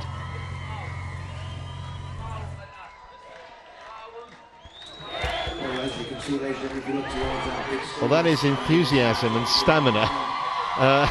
It's almost equally as impressive as the runners, because they've been there doing that since before 6 o'clock this morning. They're here every year.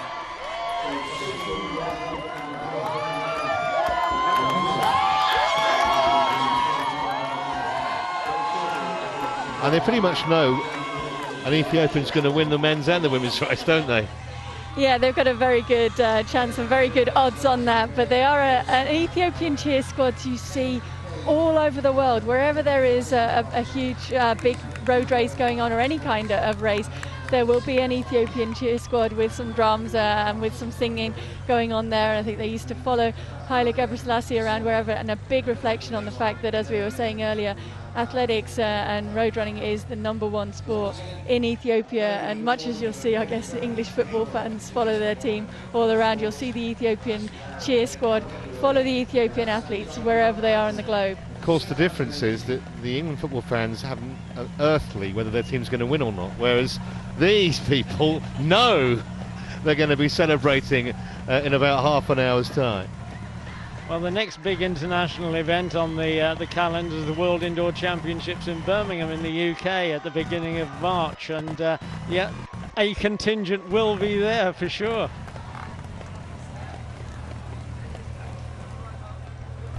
Well, you can see the pacemaker has dropped out, so it's down to the class of the field, if you like, now to sort it out between them. 7 or 8 in that leading group. Most of the names that you would have expected to see are there. Well, we haven't seen the kilometre times for the last couple of K, and it does look a little bit more sedate, but it's much more interesting now because these guys are in a race. They're into the last 7 or 8 kilometres, and I mean, they're starting to get wary, obviously, aren't they? Yeah, and they're starting to definitely feel the pace and to look around also within that pack and see who else who else is still there, who's been able to hang with this. A lot of these guys will train together as well, so they'll be used to running alongside each other, and they'll be used to kind of picking up the signs for when the other guys are hurting, when they're pushing close to their limit, and when they're still got a little bit left and they're still running within themselves. I think Tola's still looking very, very, very good. Tura has been there throughout the race and is really looking smooth. Mengistu is starting to look a little bit more laboured, I think, than he did earlier in the race, but it's inevitable at this point that these guys are going to look as though they're working hard, because they are working very, very hard. And how much does the psychology of it come into play, Paul? I mean, this kind of stage of a race, we're an hour and 40 minutes in, there's a leading group of 7. Other runners kind of looking across, thinking, oh, he looks like he's relaxed. Oh, he looks like he might be struggling a bit. There must be some of that goes on.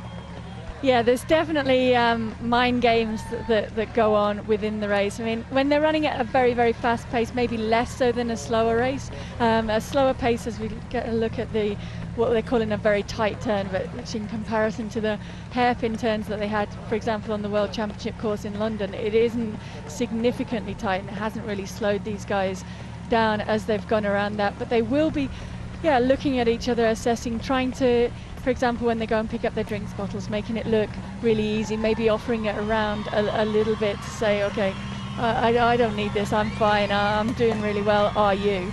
But less so than it would be in a slow race, where you're starting to almost play a cat and mouse game and wait for someone to make a move. These guys have committed, they've made their move, they've shown that they believe they're in shape by going with this pace and by still being there at this stage in the race. So I think there's a respect as well as mind games going on. These guys respect each other, that they're all still there at this pace, and they will start now maybe to even help each other out a little bit in terms of working together. The pacemaker's gone, so they'll work together to try and keep it on the pace. But it is Tola who has been controlling this really from the start, and he's now pushing it on a little bit and seeing who else amongst that group is able to go with it. Well, I won't mention any names here, but a couple of Irish internationals who used to train together, middle and long distance runners. And one guy said of his colleague, this guy never used to sweat. He said it was amazing. It really used to annoy me. He said, but when he did, he said he'd just get a spot in the center of his T-shirt, right, in the middle of his chest. And he said, and I always thought, okay, now I've got you. That's good. I tell you what, the performance so far of Seifu Tura is really impressive. We talked about his inexperience at this level, but I mean, you look at some of his times. PB for a half marathon, nigh on 63 minutes.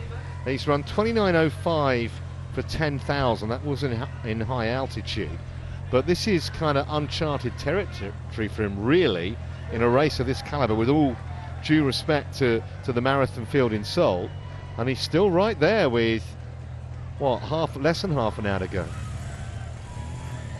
Just over 7 kilometers left to go. Oh, and then Mengistu caused a little bit of trouble as he cut across to try and get his bottle. I think Tola is okay, but he was certainly impeded within that. I'm trying to see, has he got it? Has he managed to pick up his own bottle in the middle of all that fracas? Because I think Mengistu realised a little bit too late. You can see Valentin, one of the managers there, trying to make sure that his athletes have got their drinks bottles as they've come through there. But yeah, I think that maybe crept up on them a little bit, that 35k drink station.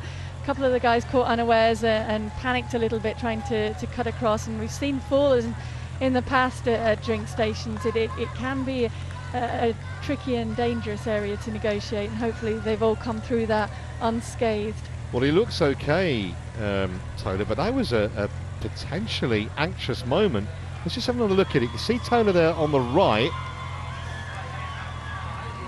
into the runner in front of him. It could have been a end of race, basically. And it still could be significant. I think when you're forced to check yourself, brake and twist as he did there, then that's dangerous for hamstrings that are already starting to cramp up, quads that can be too. So hopefully he's okay. We'll get an idea now in the next couple of kilometres. If damage has been done there, then it will start to show.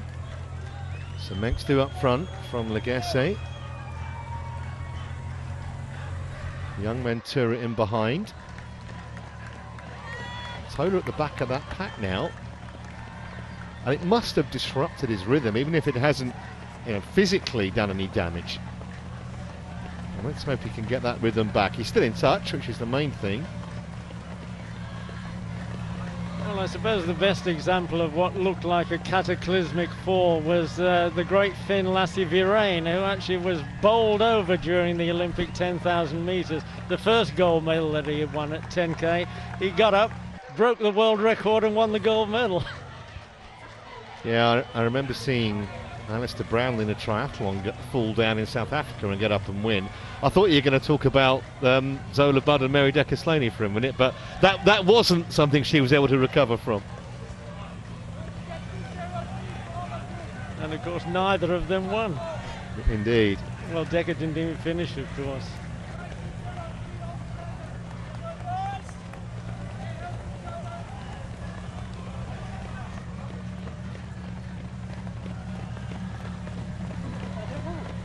Still that big pack in the women's race. Still Burka looking very, very comfortable in there. I'm looking to see if Tefera is still in there. Still De Gafer. Can you see Debaba? Is Debaba got? No, either Mara Debaba has dropped off that group or she's slightly ahead of that group, because I can't see her in it on that shot at the moment, and she had looked so comfortable for so much of the race up to this point. Malaise is still there, De Gafer is still there, Tedesco is on the far side, Rosa Tejera is still there, Dida, Tesfaye, but I can't see any sign of Mara Debaba. Well, that's a big shock potentially if Debaba is out of contention, because every time we've looked at that leading women's group, she's appeared to be very relaxed and not having a problem. I guess as soon as you take anything for granted in this sport, it's potentially problematic.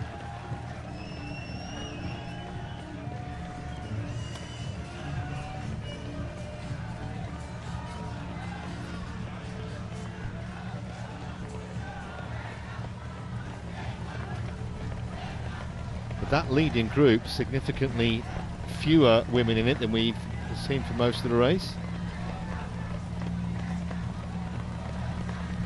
As you'd expect at this point, because it is starting to whittle down, but I could see one of the pacemakers just drifted over to the far side of the road and was looking back and looking around, so maybe it was Debaba he was looking for, maybe not, but he was certainly having a look to assess who is it left in this group and maybe what pace he should continue to keep it moving along at.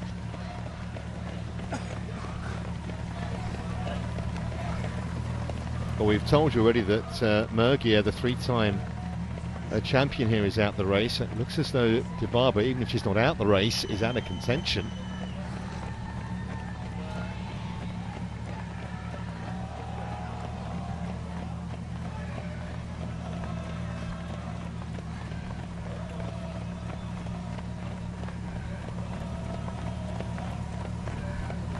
I haven't actually had a look at any of the recent splits from this women's race either to get some idea of whether the pace is maintained or whether it has dropped off a little bit. I would suggest that it has been maintained, if not picked up, because it has whittled down, and there are certainly fewer women in that group than the last time that we came to it, and Debaba is not there, so there have been some significant changes in this pack. Just incidentally, you could see two of the girls there passing the drinks bottle between themselves. I think the rules have now been relaxed a little bit. You didn't used to be able to pass drinks bottles. Now you can, so long as it isn't consistent, which the wording's a little bit ambiguous, but I think it means that you can't consistently go and get a drinks bottle for somebody else and hand it to them, so a little bit as a domestique would do in a cycling race. That can't happen, but if you do see that someone has dropped their bottle, you are allowed now to hand it to them. Well, Tola is back at the front of that group, so that that push, if you like, or that stumble that that he was forced into by Mengistu doesn't seem to have affected him at this juncture.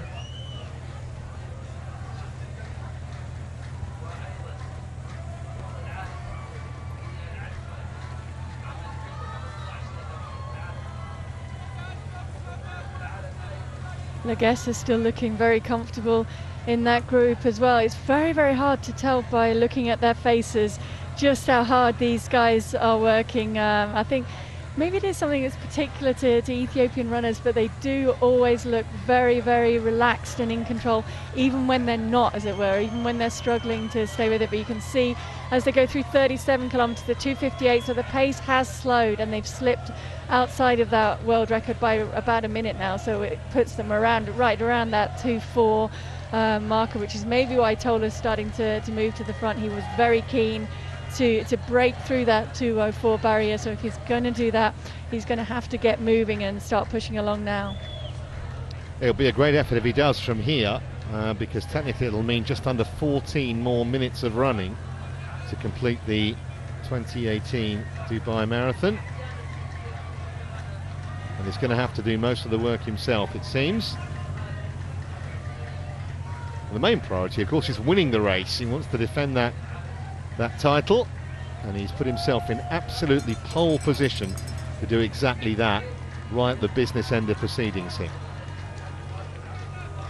I mean, do you think, Paula, that it makes any difference that this guy's proved himself as a medalist at the Olympic Games, a medalist at the World Championships, and a winner here last year? I mean, would you say that people who've proved themselves winners in the past have got to be favourites, however marginal? Yeah, I think they definitely come in with an edge. I mean, I think probably the best example of that is Mo Farah, and the way that he almost seems to dominate psychologically the rest of the field when he comes to a final on the track. It'll be a different story in the marathon, and he'll have to re-establish himself there to have any chance of having that sort of control, if you like, over the rest of the field. But I think amongst the guys in that pack, there is definitely a respect for Tola, for what he's achieved on the track and for the way he's translated that to the marathon. In contrast to that, it's very different to this stage in the race last year, when he really was the only one surviving that fast early pace. Here he's got a lot of company around him, a lot of people who have been able to absorb that and to live with it. So in his mind, he's got to be asking those questions: how much have they got left? But they are also almost looking to him to make the first move at this point in the race, because he is the one that they respect and the one that they would expect to make a move. If he doesn't make it soon, then one of them might just try their own hand.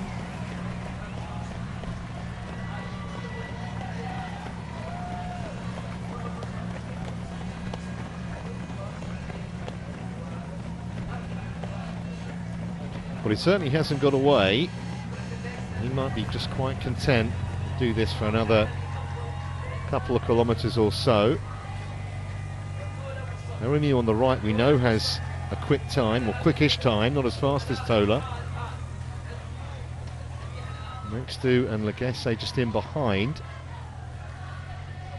Just under 3 minutes for kilometre number 38. Well, Mengistu is currently running at about 4 minutes better than his personal best, so that's already some effort on his behalf. And we've still got Lul Gebrselassie as well on the far side, who's making his debut. Does have that 59:18 half marathon pedigree, so for him it's been a walk in the park for that first half of this race, and he's certainly handling his first marathon very, very well and starting to put himself right up there, maybe amongst the favourites in this group as they come into the closing stages. Back to the women's race, still Tesfaye, still Rosa Dereja there, and still De Gefa on the far side. Galeta Burka also still looking very, very good, and certainly got to be running close to a personal best, I would say, for her in that race, and acquitting herself very, very well in this marathon. So having negotiated the turn, leading women head towards the last 4 or 5 kilometres.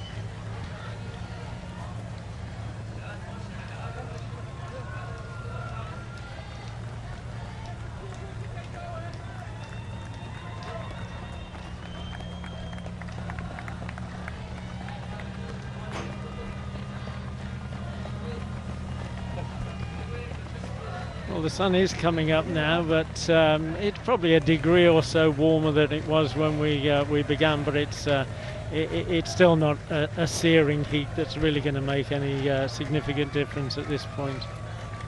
Not at all. I think it's very good conditions for marathon running out there. As the sun comes up, that humidity has probably started to drop a little bit. It certainly feels like that standing here, and maybe more comfortable conditions, although for the women and the men as the race is wearing on, of course it's getting tougher and tougher for them, as it inevitably would do. It was interesting just watching I think it was Tesfaye just trying to squeeze through the middle of the two runners in front of her, as if there's not enough road around to go around the outside, and she's trying to just squeeze her way through the middle. But I think it's very indicative of the training conditions that these Ethiopian women and the Ethiopian men train in, on a lot of times on very, very narrow trails where they do run just single file all the time, so they're just focusing on the heels of the runner in front, and when they come to races they seem to just slot into that mindset very, very easily. We saw Rosa Dereje in that leading group of women, only a second appearance here. She was 6th 12 months ago. She's won the last 2 Shanghai marathons, and she actually took 5 minutes off her personal best in that race in 2016. 2:22:43 her PB now.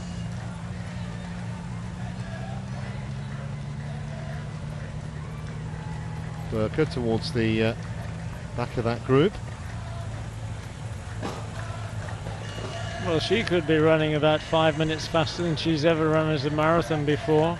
We're about 24-25 minutes from the end of this women's race.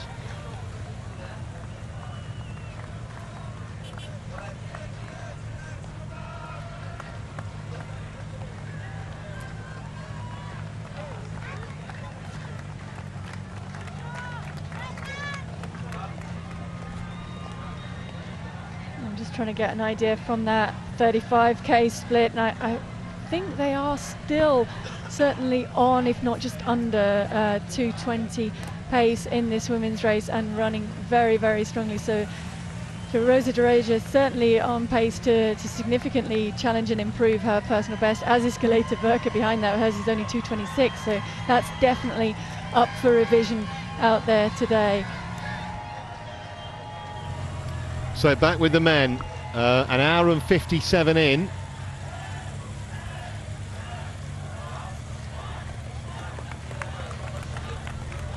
Well, no dramas for Tola that time at the water table.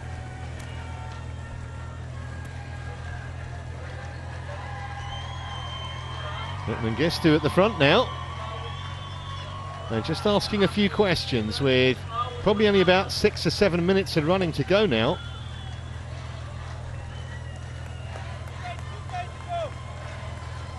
Yeah, we can see the first questions being asked by Mengistu, and you can see the others looking around. Toure is the first really to significantly fall off that pack that's been together for the last couple of kilometres. Which is no real surprise given his inexperience. No, not really at all. But Tola very significantly reacted quite quickly to that kind of stretch out by Mengistu. I don't think it was a significant break yet. Maybe they were waiting until they've cleared this 40-kilometre drink station, so the last of their personalised drinks, if you like, the ones that they've been able to hand in the night before, that have what they've practiced in training in them, so they are able to get those personal drinks now, and now the real racing happens in the last 2 kilometres. Well, that mist has really risen now, but it does put me in mind of the 2013 race when we had 5 guys emerging from the mist in the last street. It was a different finish back then, about a kilometre away from here. But that's the best collective finish that I've ever seen in the 20-odd or the 19 years of this Dubai race, and potentially we've got a similar scenario coming up here. Well, it's going to be a fascinating finale, that is for sure. Yeah, it wasn't really a searching question that Mengistu asked, was it, with that little break? It was more of a kind of a polite inquiry, and it was answered in the affirmative by the likes of Tola and Gesse.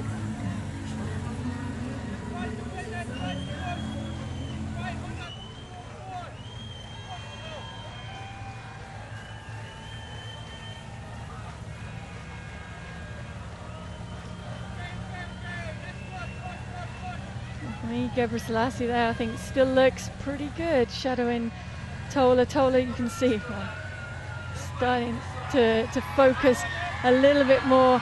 He's looked very, very relaxed, as most of them have throughout the race, but Mengistu actually looks as though he's working the hardest with that look of determination. So he gets his head down, and maybe he knows that this is the point he has to make this surge, because if the other guys are still there coming into the last kilometre or so, maybe he feels that this is his best chance now to really try and make it a long wind up from here on in to the finish. 2 hours into the race, and there are still 6 good men and true in that leading group. And we haven't mentioned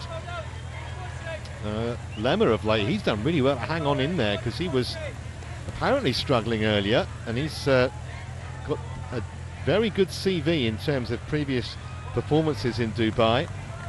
3rd here last year. He's at a 5th, a 4th and a 3rd in the back of that group, but not far off the pace.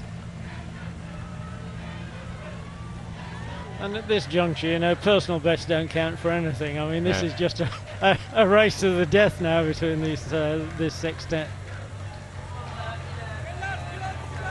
It hasn't been an impressive race of survival as well, given how fast they went. It's certainly even in the first 5 kilometres, but in the first half of this race. And Tola now goes back to the front and raises an even bigger cheer from the Ethiopian cheer squad here at the finish, who are watching on the big screen.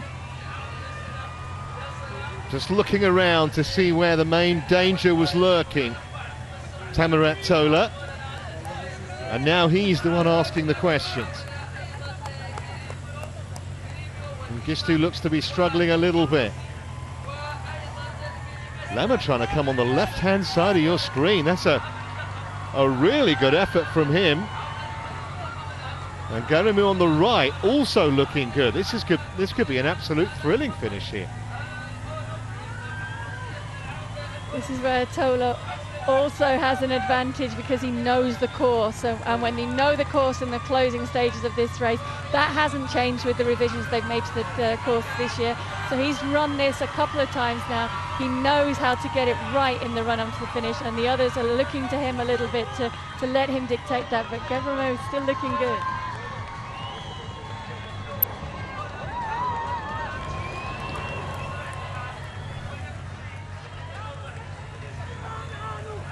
Well, it's still very hard to call it.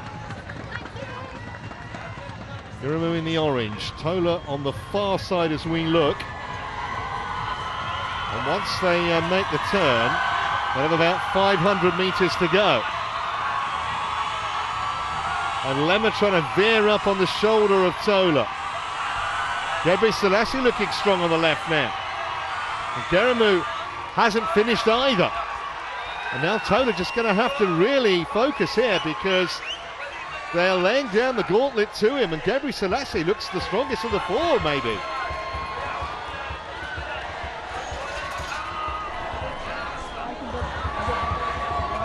Gebre Selassie, Garamu, Lemmer and Tola. It looks to be between those 4. And they're almost side by side. Look at this. Gebre Selassie on the left could just be ahead, but it's very hard to tell, and there isn't much in it. Tola is really struggling. Garamu coming, Tola, Gebre Selassie. Gebre Selassie and Garamu almost stride for stride, and Tola straining to try and get to them. Lemmer is back in 4th at the moment. Haven't seen a finish like this for a long, long time. Garamu in the middle, Tola on the right, Gebre Selassie digging in for all he's worth. But it's Garamu who has the advantage now. He's asking all the questions. He's a couple of yards clear and trying to go away. Gebre Selassie's the only man who can run him down, but he's not going to do it. This is a phenomenal performance. Inside 2 minutes and 2 hours and 4. Garamu wins. Gebre Selassie, that's a really good display from him. Another shot result in the Dubai Marathon. What a finish that was. Well, I talked about the 2013 finish being good, but that was absolutely terrific. That's the best finish I've ever seen in the Dubai Marathon. And Garamu deserved that, didn't he? You see, he was fighting as much maybe to try and dip under the 204, but certainly to get that course record as he was to get the victory. But he was maybe didn't even notice the clock given the battle that he was in to get to that finish line. He kept his powder dry for so much of that race, really didn't make any moves until that final one in the final straight. It's amazing, isn't it, how this race just continually throws up surprising results. That was another one.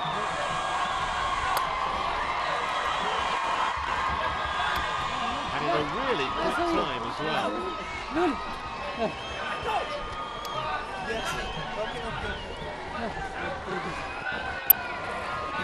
You were talking about Gebre Selassie on more than one occasion in that race. You always thought it was going well, Paul, didn't you? Yeah, I did. I mean, I think when you come in with the pedigree that he came in with over the half marathon distance, when you've got a 59.18 in your legs and you're still there in the closing stages, then you've got to be in with a good chance. And I think he thought he did, but he was just caught out, if you like, by just how much Garamu had left and how much he was able to fight and to raise it in that closing straight. I don't think that Gebre Selassie finished badly by any means. He ran extremely well, and well, obviously he's running personal best because it's his debut, but he's running probably, I'm not sure what the fastest debut time ever is, but I think he's probably got to be close to that with that run there today. And you can see Titola gave it everything. Maybe he just controlled it and tried to stamp his authority on it a little bit too much in the second half of that race, but he just didn't have quite enough in his legs to be able to live with those other two guys in the closing stages of the race.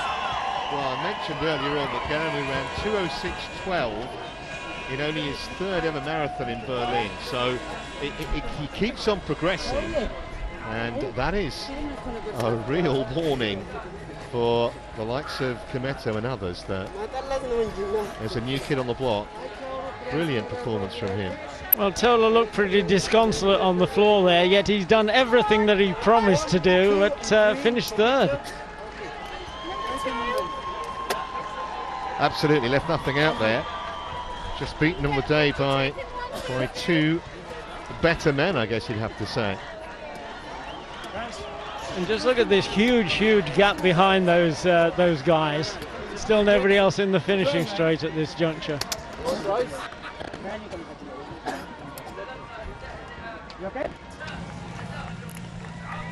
So the leading women are around about 13 minutes or so from hitting the tape on the line, and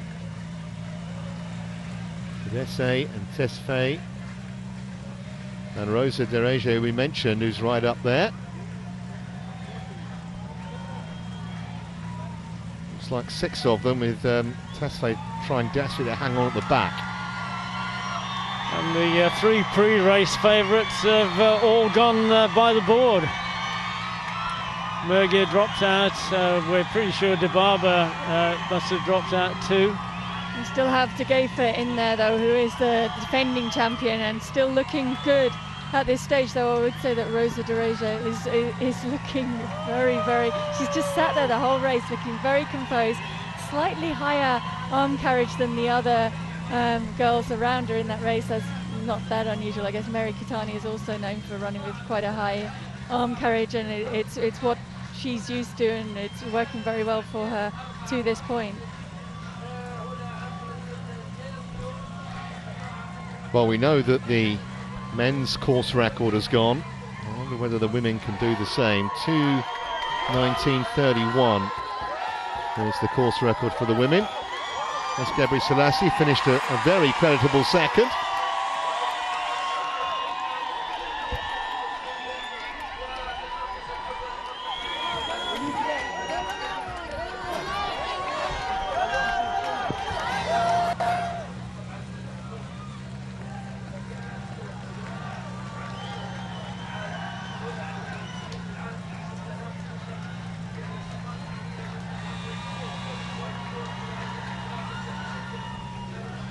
Malaysia still in third in that place, was third in this race last year, so she also has the knowledge of this course that we were talking about that Degefa has, and that probably is going to be significant amongst these women who knows this course well and who can judge it right, because as we saw in the men's race just a few moments ago, judging it to perfection when there's still 4 women together at this stage in the race is going to be important. It's looking a bit clearer now at 7-star hotel, the Burj Al Arab. Shrouded in mist earlier, but 2 hours and 10 minutes into the race we can finally see it in all its glory.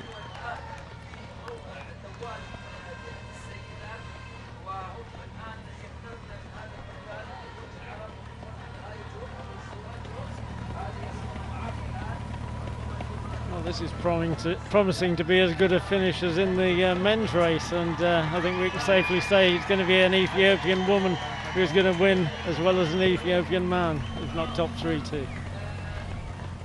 Yeah, their dominance is almost ridiculous at times.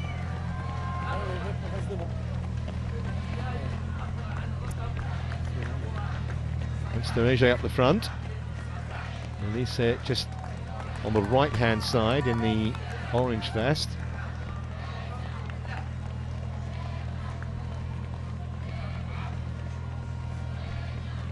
Just looking back down the road there, you can still see just in the background in the yellow calf socks, the bright yellow calf socks, is Galeta Burka, so she's still hanging in. I mean, that's too far now for even a 3:58 1500 meter runner to have a chance of making that back up on this lead group, but she still has had a very, very good run there today. Well, it looks like 3 medals to be decided by the 4 of them, or between the 4 of them. And Degefa right where she would want to be. She's seen Mergia fall by the wayside, Dibaba fall by the wayside, but she's still got work to do. And that is the 40-kilometer drink stations going by. They were running by there, so it means 2 kilometers to go, which means they are on sub 2:20 pace, so course record is definitely on, and personal best for I think all of these women.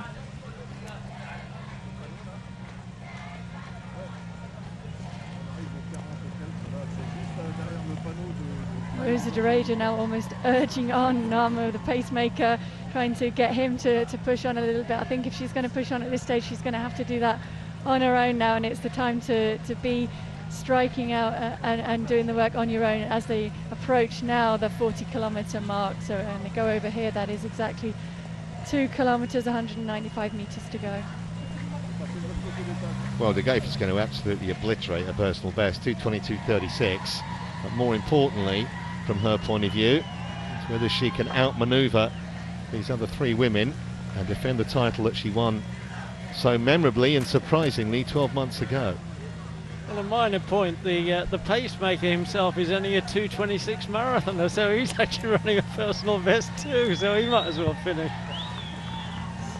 He could move off to the side of it though, couldn't he, and let the women race it out a little bit amongst themselves. It looks as though Tedesco is struggling to go with it. Her split through the 40-kilometer was still with these women, but she's dropped out of the shot now, so it looks like the medals have been decided, but how those medals are going to pan out is still very much up to be played for.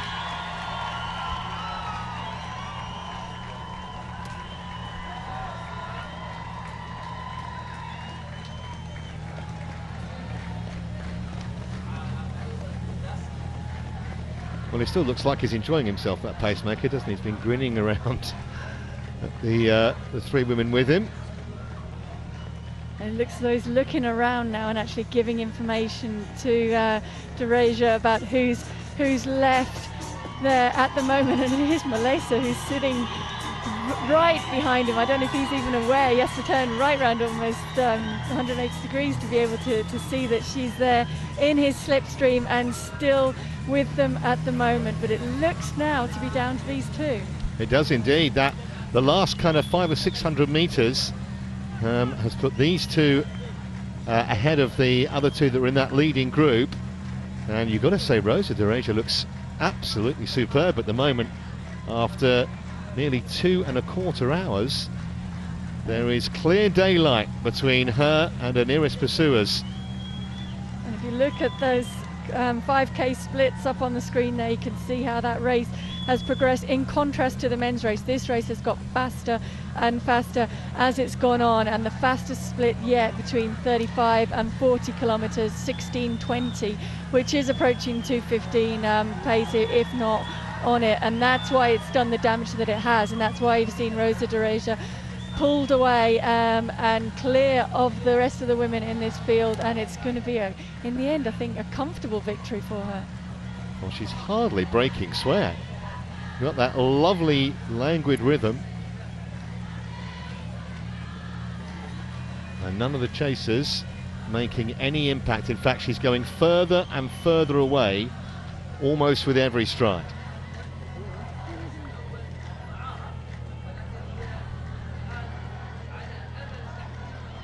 Well, she looks so good that there's little chance of her now being caught or failing to win, wouldn't you think?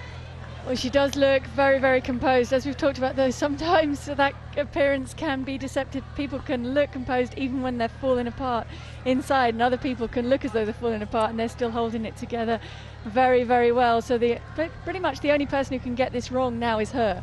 If she's misjudged this slightly coming into the finish, but it doesn't look like she has. She's kept herself in a very good position all the way through this race. She's about to make the turn now into the finishing straight and still looks comfortable, maybe starting to sway a little bit with her shoulders, a little bit more than she was earlier on in this race, but that's of course inevitable, and you can see how much the gap has grown, and now it's Malaysia who's paying for having tried to go with her and trying to stay with her, and she's slipped back from second to third. And she's in the last kilometre now. Surely there's only about 3 minutes left to run, and with that camera foreshortening, there's got to be at least 50 metres there. Yeah, it looks a done deal unless something quite spectacular happens. She's a fascinating performer, de Reja. I mean, I mentioned she'd won a couple of Shanghai marathons, the first of which she took around about 5 minutes off her personal best, and her personal best going to get absolutely obliterated again today. 2:22.43. She's going to be several minutes inside that. And it is only 11 weeks as well since that personal best that she's run, so that's a very quick turnaround on top of a year in which she's run 3 marathons already. So coming back to here, having run 3 in 2017, that's a lot of marathons at a young stage in your career, but certainly announcing her arrival as one to be watched on the women's marathoning scene. So the race looks for second and third at the moment. De Reja incidentally 6th in this race last year. It looks as if she's going to turn that into a win this time. Well, if she looks behind her, she'll see there's not a great deal of danger. Cadesse currently in that second place.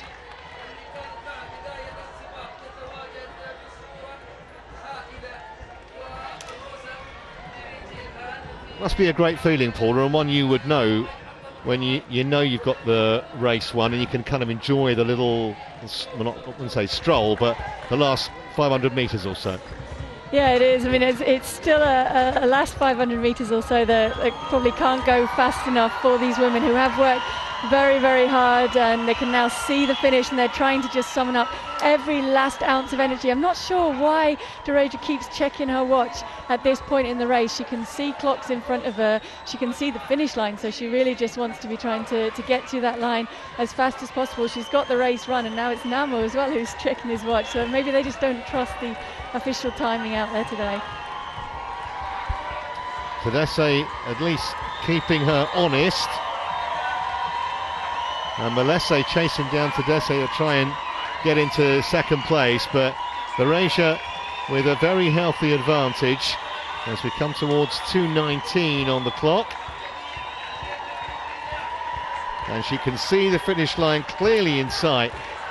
This is going to be well inside the course record. The course record is 2:19.31. And here she comes, Rosa Desire, who is putting a superb performance here to win the Dubai Marathon, and the course record has been smashed. And she'll turn round and have a reasonably long wait to see who's going to follow her in for second and third. That's a great shot. I think it was Tedeschi in second, Melesi in third. We'll confirm that for you. There's Tedeschi. Yeah, it was Tedeschi followed by Melesi, and now De Geefer, last year's winner, going to cross the line in that fourth position, but still a significant personal best for her. They're still coming in under 2:20. I can see Galeta Burka running up the finishing straight. She's just going to miss out on that 2:20, but she's still going to run a big personal best. And before that, is that Teferi just coming across the line?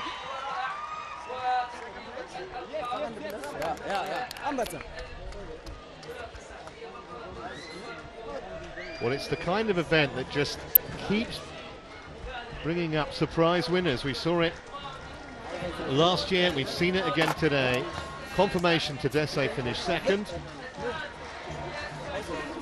Pretty sure it was Melesi in third. And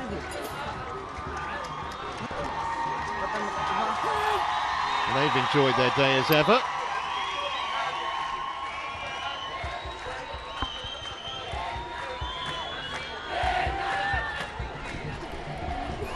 Needs a bit of help. I think she's okay, just a precaution. But she's certainly put a massive amount of effort into this, and third place is a very decent performance.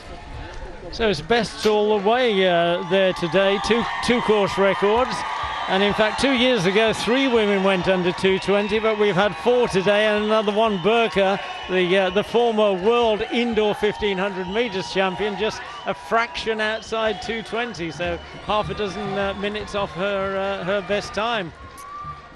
It's actually a second successive third place for Gabrielle Melesi. Miss Burka.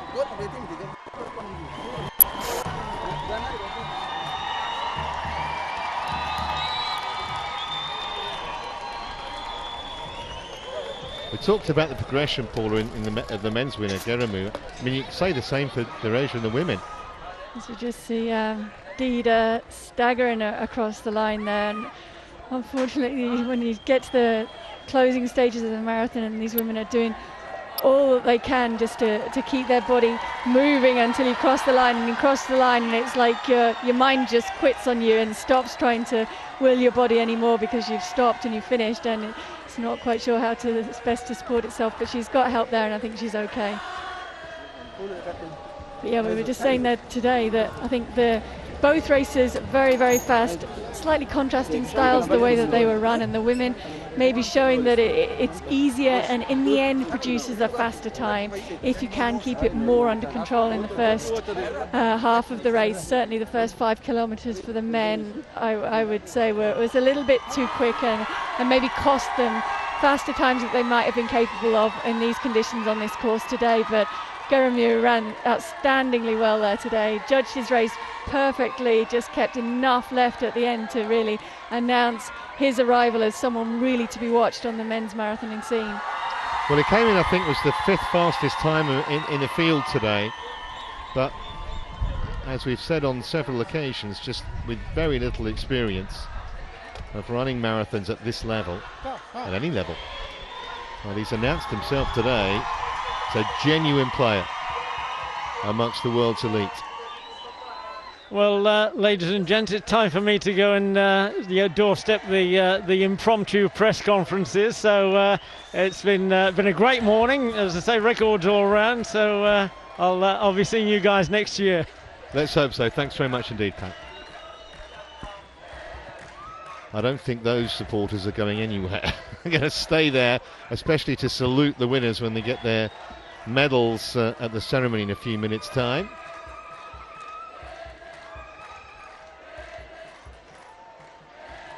It's amazing though, Paula, how this event just keeps on throwing upshot winners. You can't predict anything here, can you?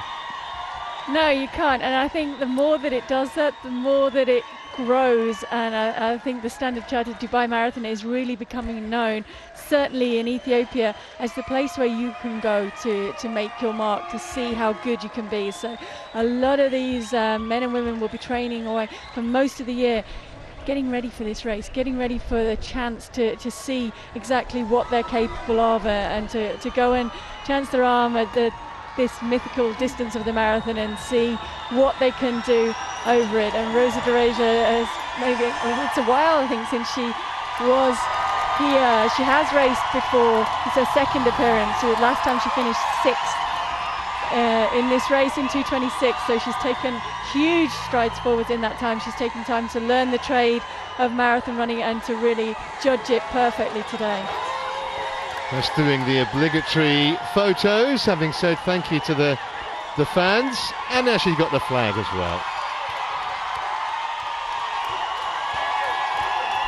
Can I say, she doesn't look particularly tired, does she either? I guess when you've won a race, you're relaxing a bit, but she looks so fresh throughout the whole of that race. She did look fresh through the race. I think she looks a little bit unsteady on her feet now, and you can see just the eyes not quite focusing. She's run hard and she's given it her all out there today, as she had to do to win that race, and to win that race in as quick a time as she has done. So she's maybe now going to take a little bit of a rest, and we'll see if it's 11 weeks before she's back in the next marathon. Yeah, that is very tidy work, isn't it? Just 11 weeks, wow. And 2 victories inside 3 months.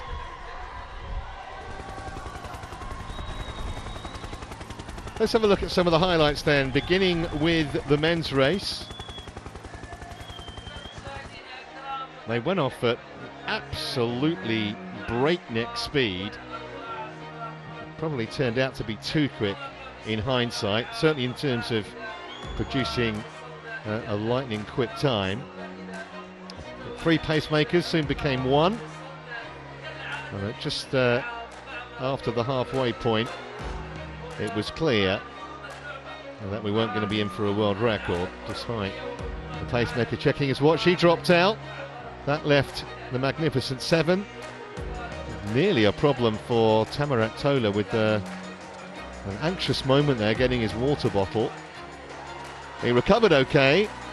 At one stage he looked the likely winner, but it was an absolutely thrilling finish, which saw Gerimu out-sprint Gebri Selassie, with Tola back in 3rd place. A brave attempt to defend his title from 12 months earlier. He looked pretty disconsolate, but didn't really have anything to reproach himself for.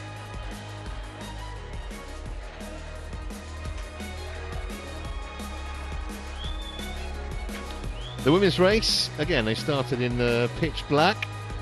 It was run a different way to the men, Paula, wasn't it, the way the women's race developed? Yes, much more controlled. They went through halfway pretty much bang on the 70 pace requested of the pacemakers, and then wound it up from there, going down to a 16:30 or so, 5 kilometres from 30 to 35, and then 16:20 for the next one, and then continued to wind up from there into the finish. The pack gradually whittled down, but it was Rosa Dereja in the blue and pink vest who was in control and well placed all the way through that race, and then just gradually increased it. No significant sprint as we had in the men's race, but just a raising of the pace to a victory that was very well deserved, smashing her personal best and taking 4 women through that 2:20 barrier. Yep, and she will have her name in the record books as the new course record holder here in Dubai. 20 seconds or so inside the previous best. Rosa Dereja. Now, if you have watched our coverage over the last few years, you will know that sometimes there's a little bit of a delay before we get the prize ceremony, and of course we will bring it to you as soon as that happens.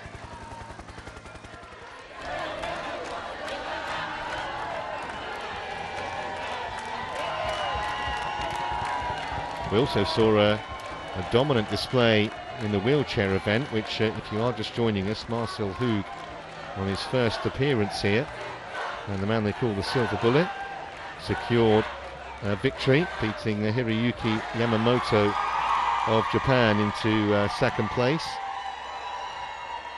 And Ernst van Dijk of South Africa finished third.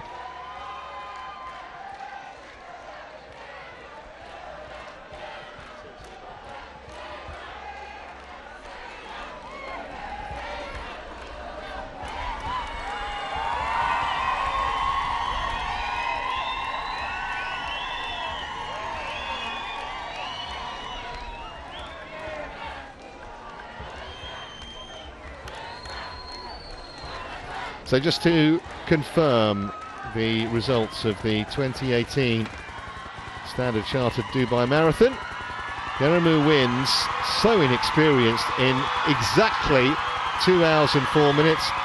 Leo Gebrselassie finished second. It was a thrilling finish.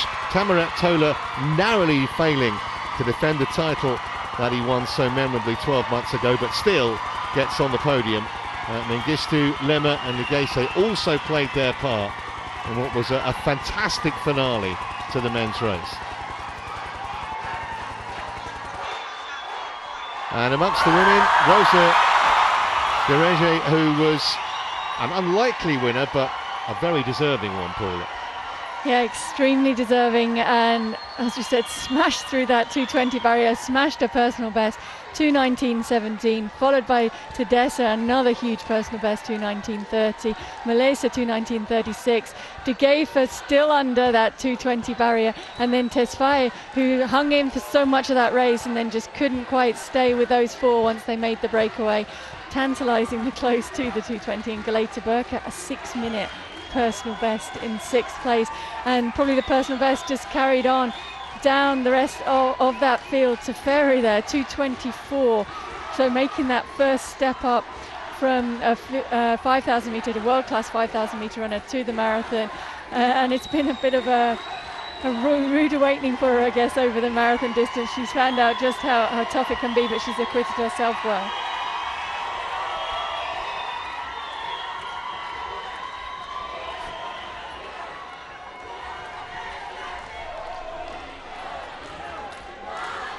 Ethiopian flags wherever you look. We've got one Burundi, just stopping it being a clean sweep of the top 10. It's Bahrain, but she's Ethiopian anyway. Bahrain, I beg your pardon. Close.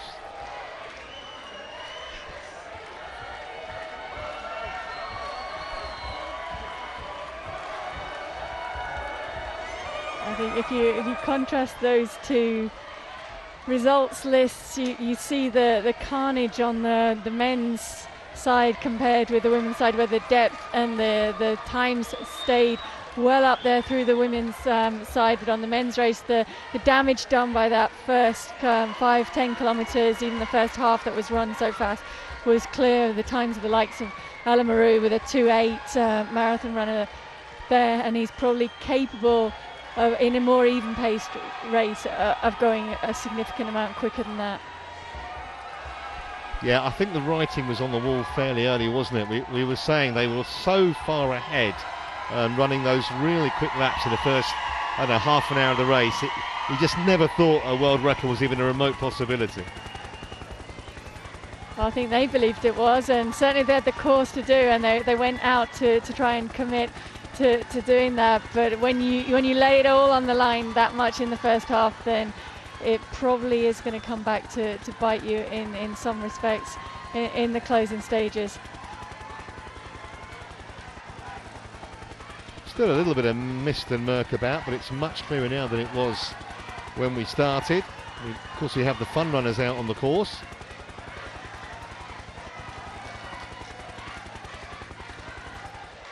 Also got a 4K fun run that starts a bit later on this morning.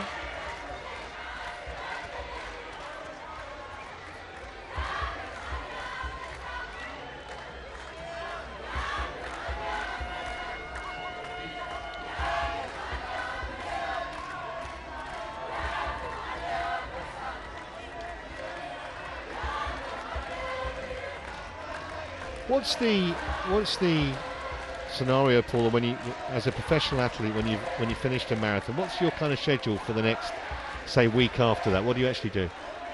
Oh, a lot of eating, a lot of resting, a lot of trying to recover. I think every marathon is different. Even when it's run on the same course, it's amazing. The next day when you wake up, it's a different part of your body that suffers, be it your hamstrings, your calves, your quads.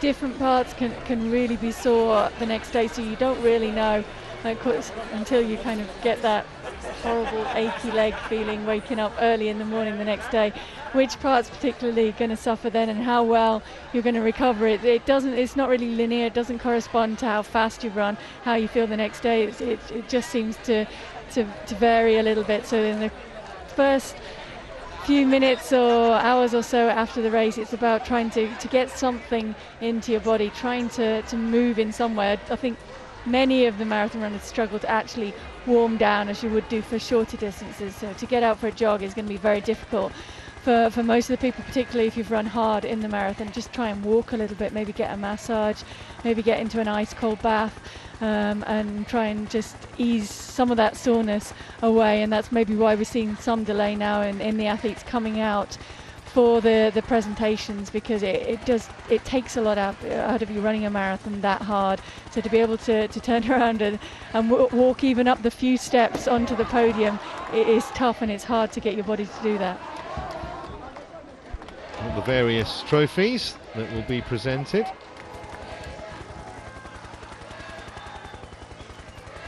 I've always wondered what you get at a 7-star hotel that you don't get at a 5-star hotel.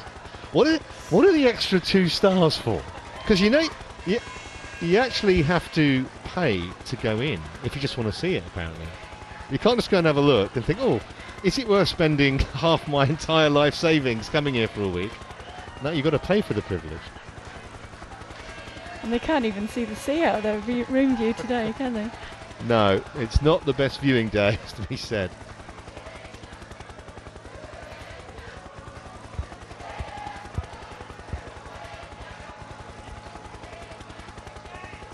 Spectacular sight though, nonetheless. Spectacular country and a very spectacular race, especially the finish to the men's event.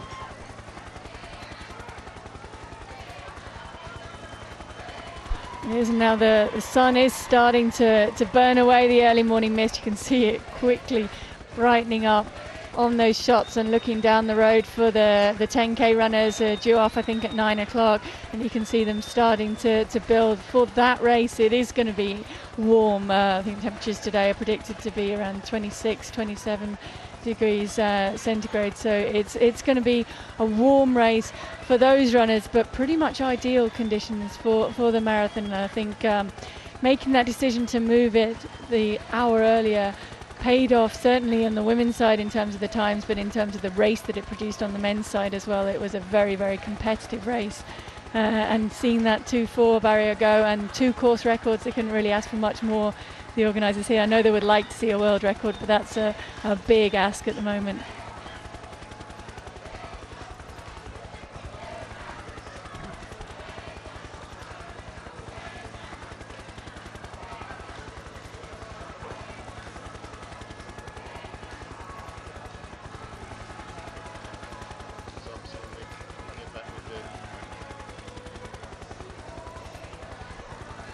Well, we are expecting around about a 20-minute delay until we get the medal presentation, so we will bring that to you when it happens. But for the meantime, from Pat Butcher, Paula Ratcliffe and me, Trevor Harris, hope you've enjoyed our coverage of the races. Spectacular finish in the men, and rejoin us again in about 20 minutes when we'll hand out the medals. Bye for now.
answer came there none.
ladies and gentlemen, after you've finished your 10K event, please do stick around. Join us down here at, of course, Marathon Village, where there are plenty of outlets, food and beverage. A great day out for the whole family, and of course we do have, talking of families, our 4K event.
Please do not push, ladies and gentlemen. Please move slowly with our officials. They'll bring you very safely to the start position of our 10K event.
Well, welcome back to Dubai, where we understand the podium presentations are imminent. Still got, as you can see, plenty of fun runners there. There's a 10k road race and also a 4 kilometre fun road race as well. So no shortage of people to witness the presentation. The presentation party just coming out underneath a huge TV screen to present the various trophies. There we go.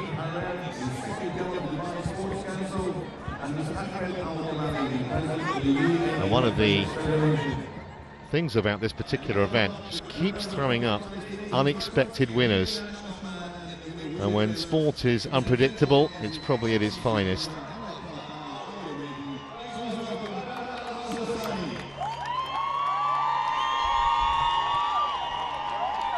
And where that podium is situated is literally right next to where the Ethiopian fan club have gathered.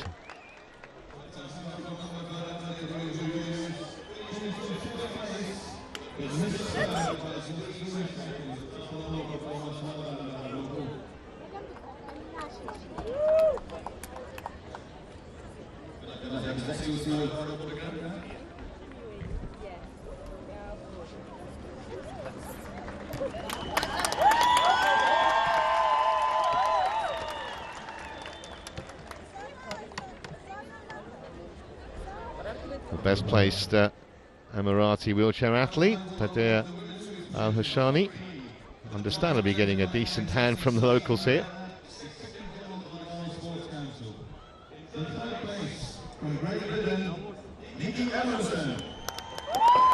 So the wheelchair race athletes are first.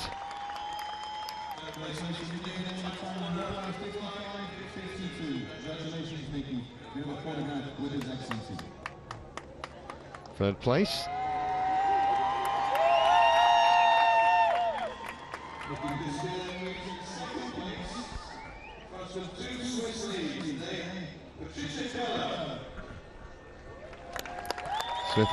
Swiss athletes finishing second and first. Patricia Keller there, winning her trophy for second place.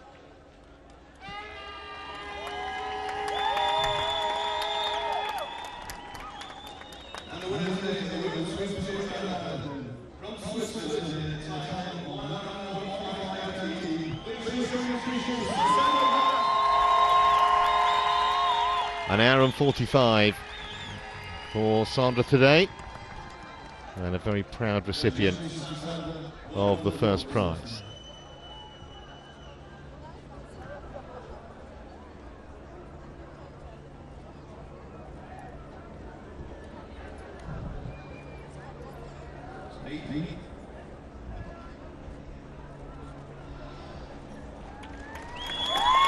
So there's your 1, 2, 3.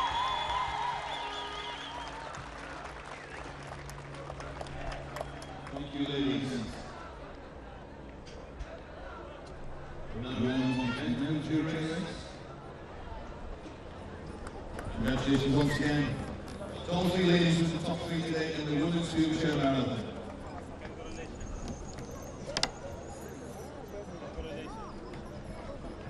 And now the men's wheelchair marathon with trophies presented by His Excellency Ibrahim Abdul Bahad.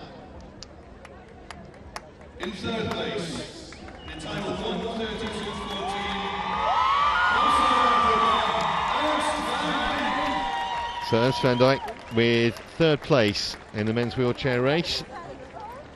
An athlete who's pretty much made the Boston Marathon his own. He's won it 10 times, would you believe? And he picks up a bronze medal here today.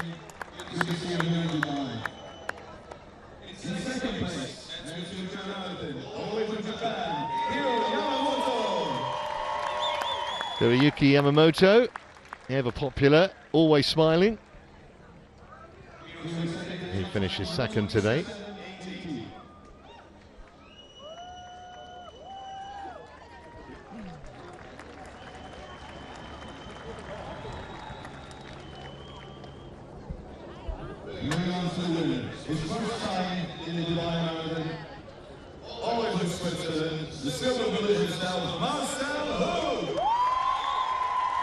His first race here in Dubai, and marks it with a victory.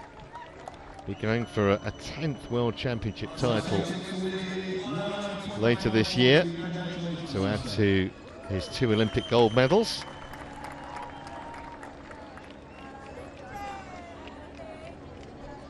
(1:25.14), so clear by more than 2 minutes.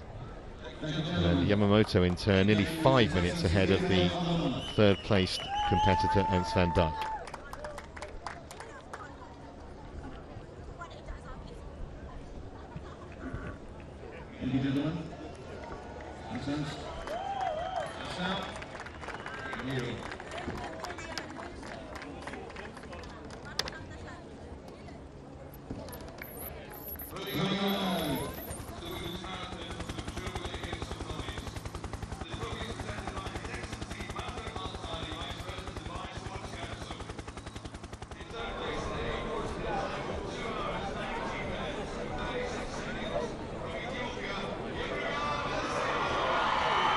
So Melesse picking up third place for the second successive year.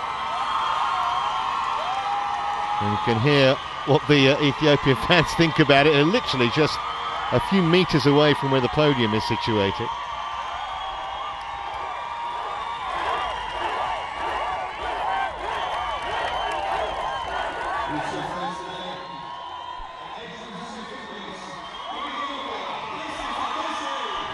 Faisal Tadesse picking up second place.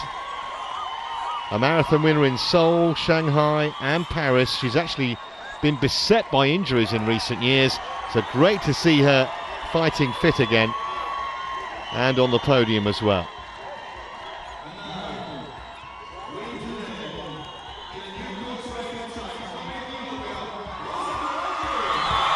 Well, it is indeed a new course record for Dereje on just her second appearance here. A huge improvement. She was 6th 12 months ago. She's won the last 2 events in Shanghai. She's a serious talent going forward, and smashed the course record into the bargain.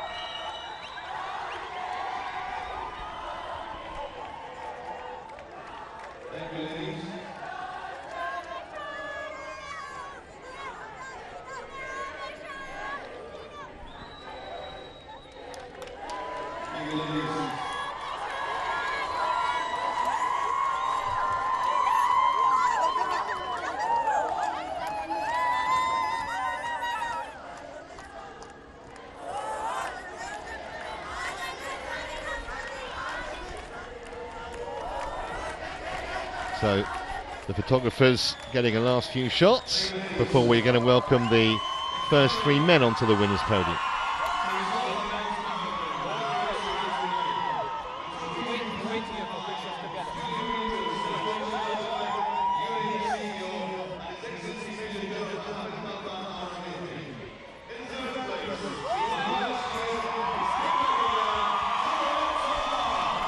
Well, it was a really brave effort from Tamarat Tola to try and retain the title he won in 2017, but he still gets on the podium.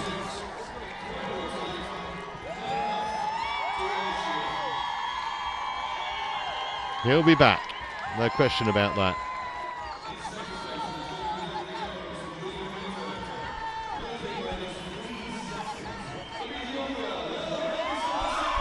Well, not a bad display on his marathon debut from Leo Gabri Selassie.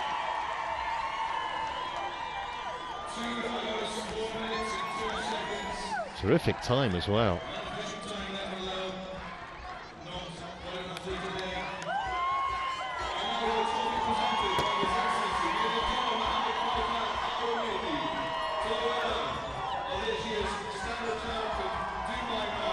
$200,000, of course, the first prize.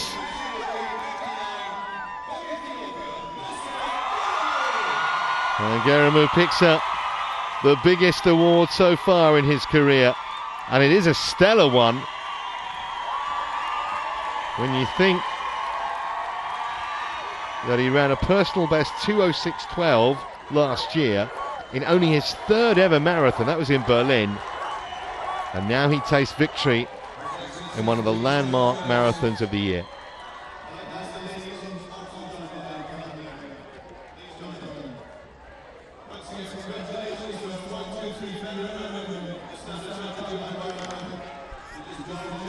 I'm sure we're going to be hearing plenty more of him in the years to come, no question about that. It's a late entry here, actually.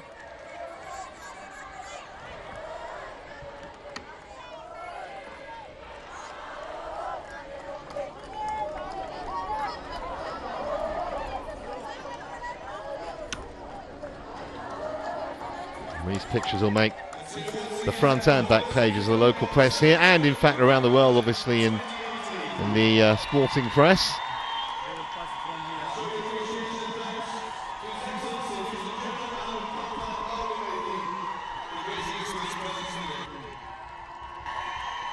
Well, I hope you've enjoyed our coverage from Dubai. Congratulations to all the medalists, and hopefully we'll be back next year to do it all over again. From all of us here, it's goodbye.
There you go, ladies and gentlemen.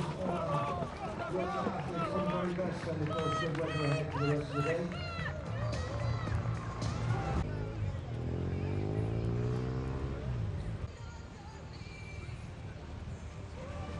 That's what we say we want to our elite athletes. There you go, ladies and gentlemen, off and running. Our officials started will get you underway.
This morning.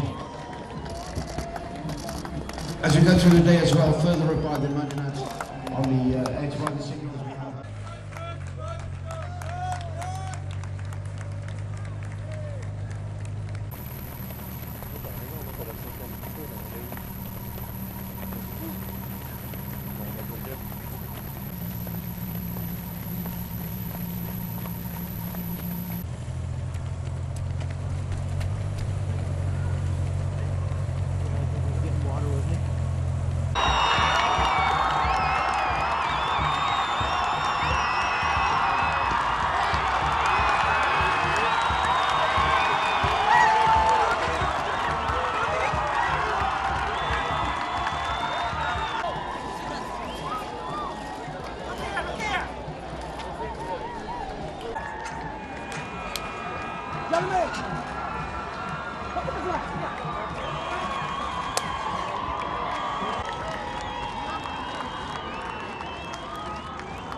Got it, guys?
Marcel takes the win today, 1 hour 25.40. Congratulations, Marcel.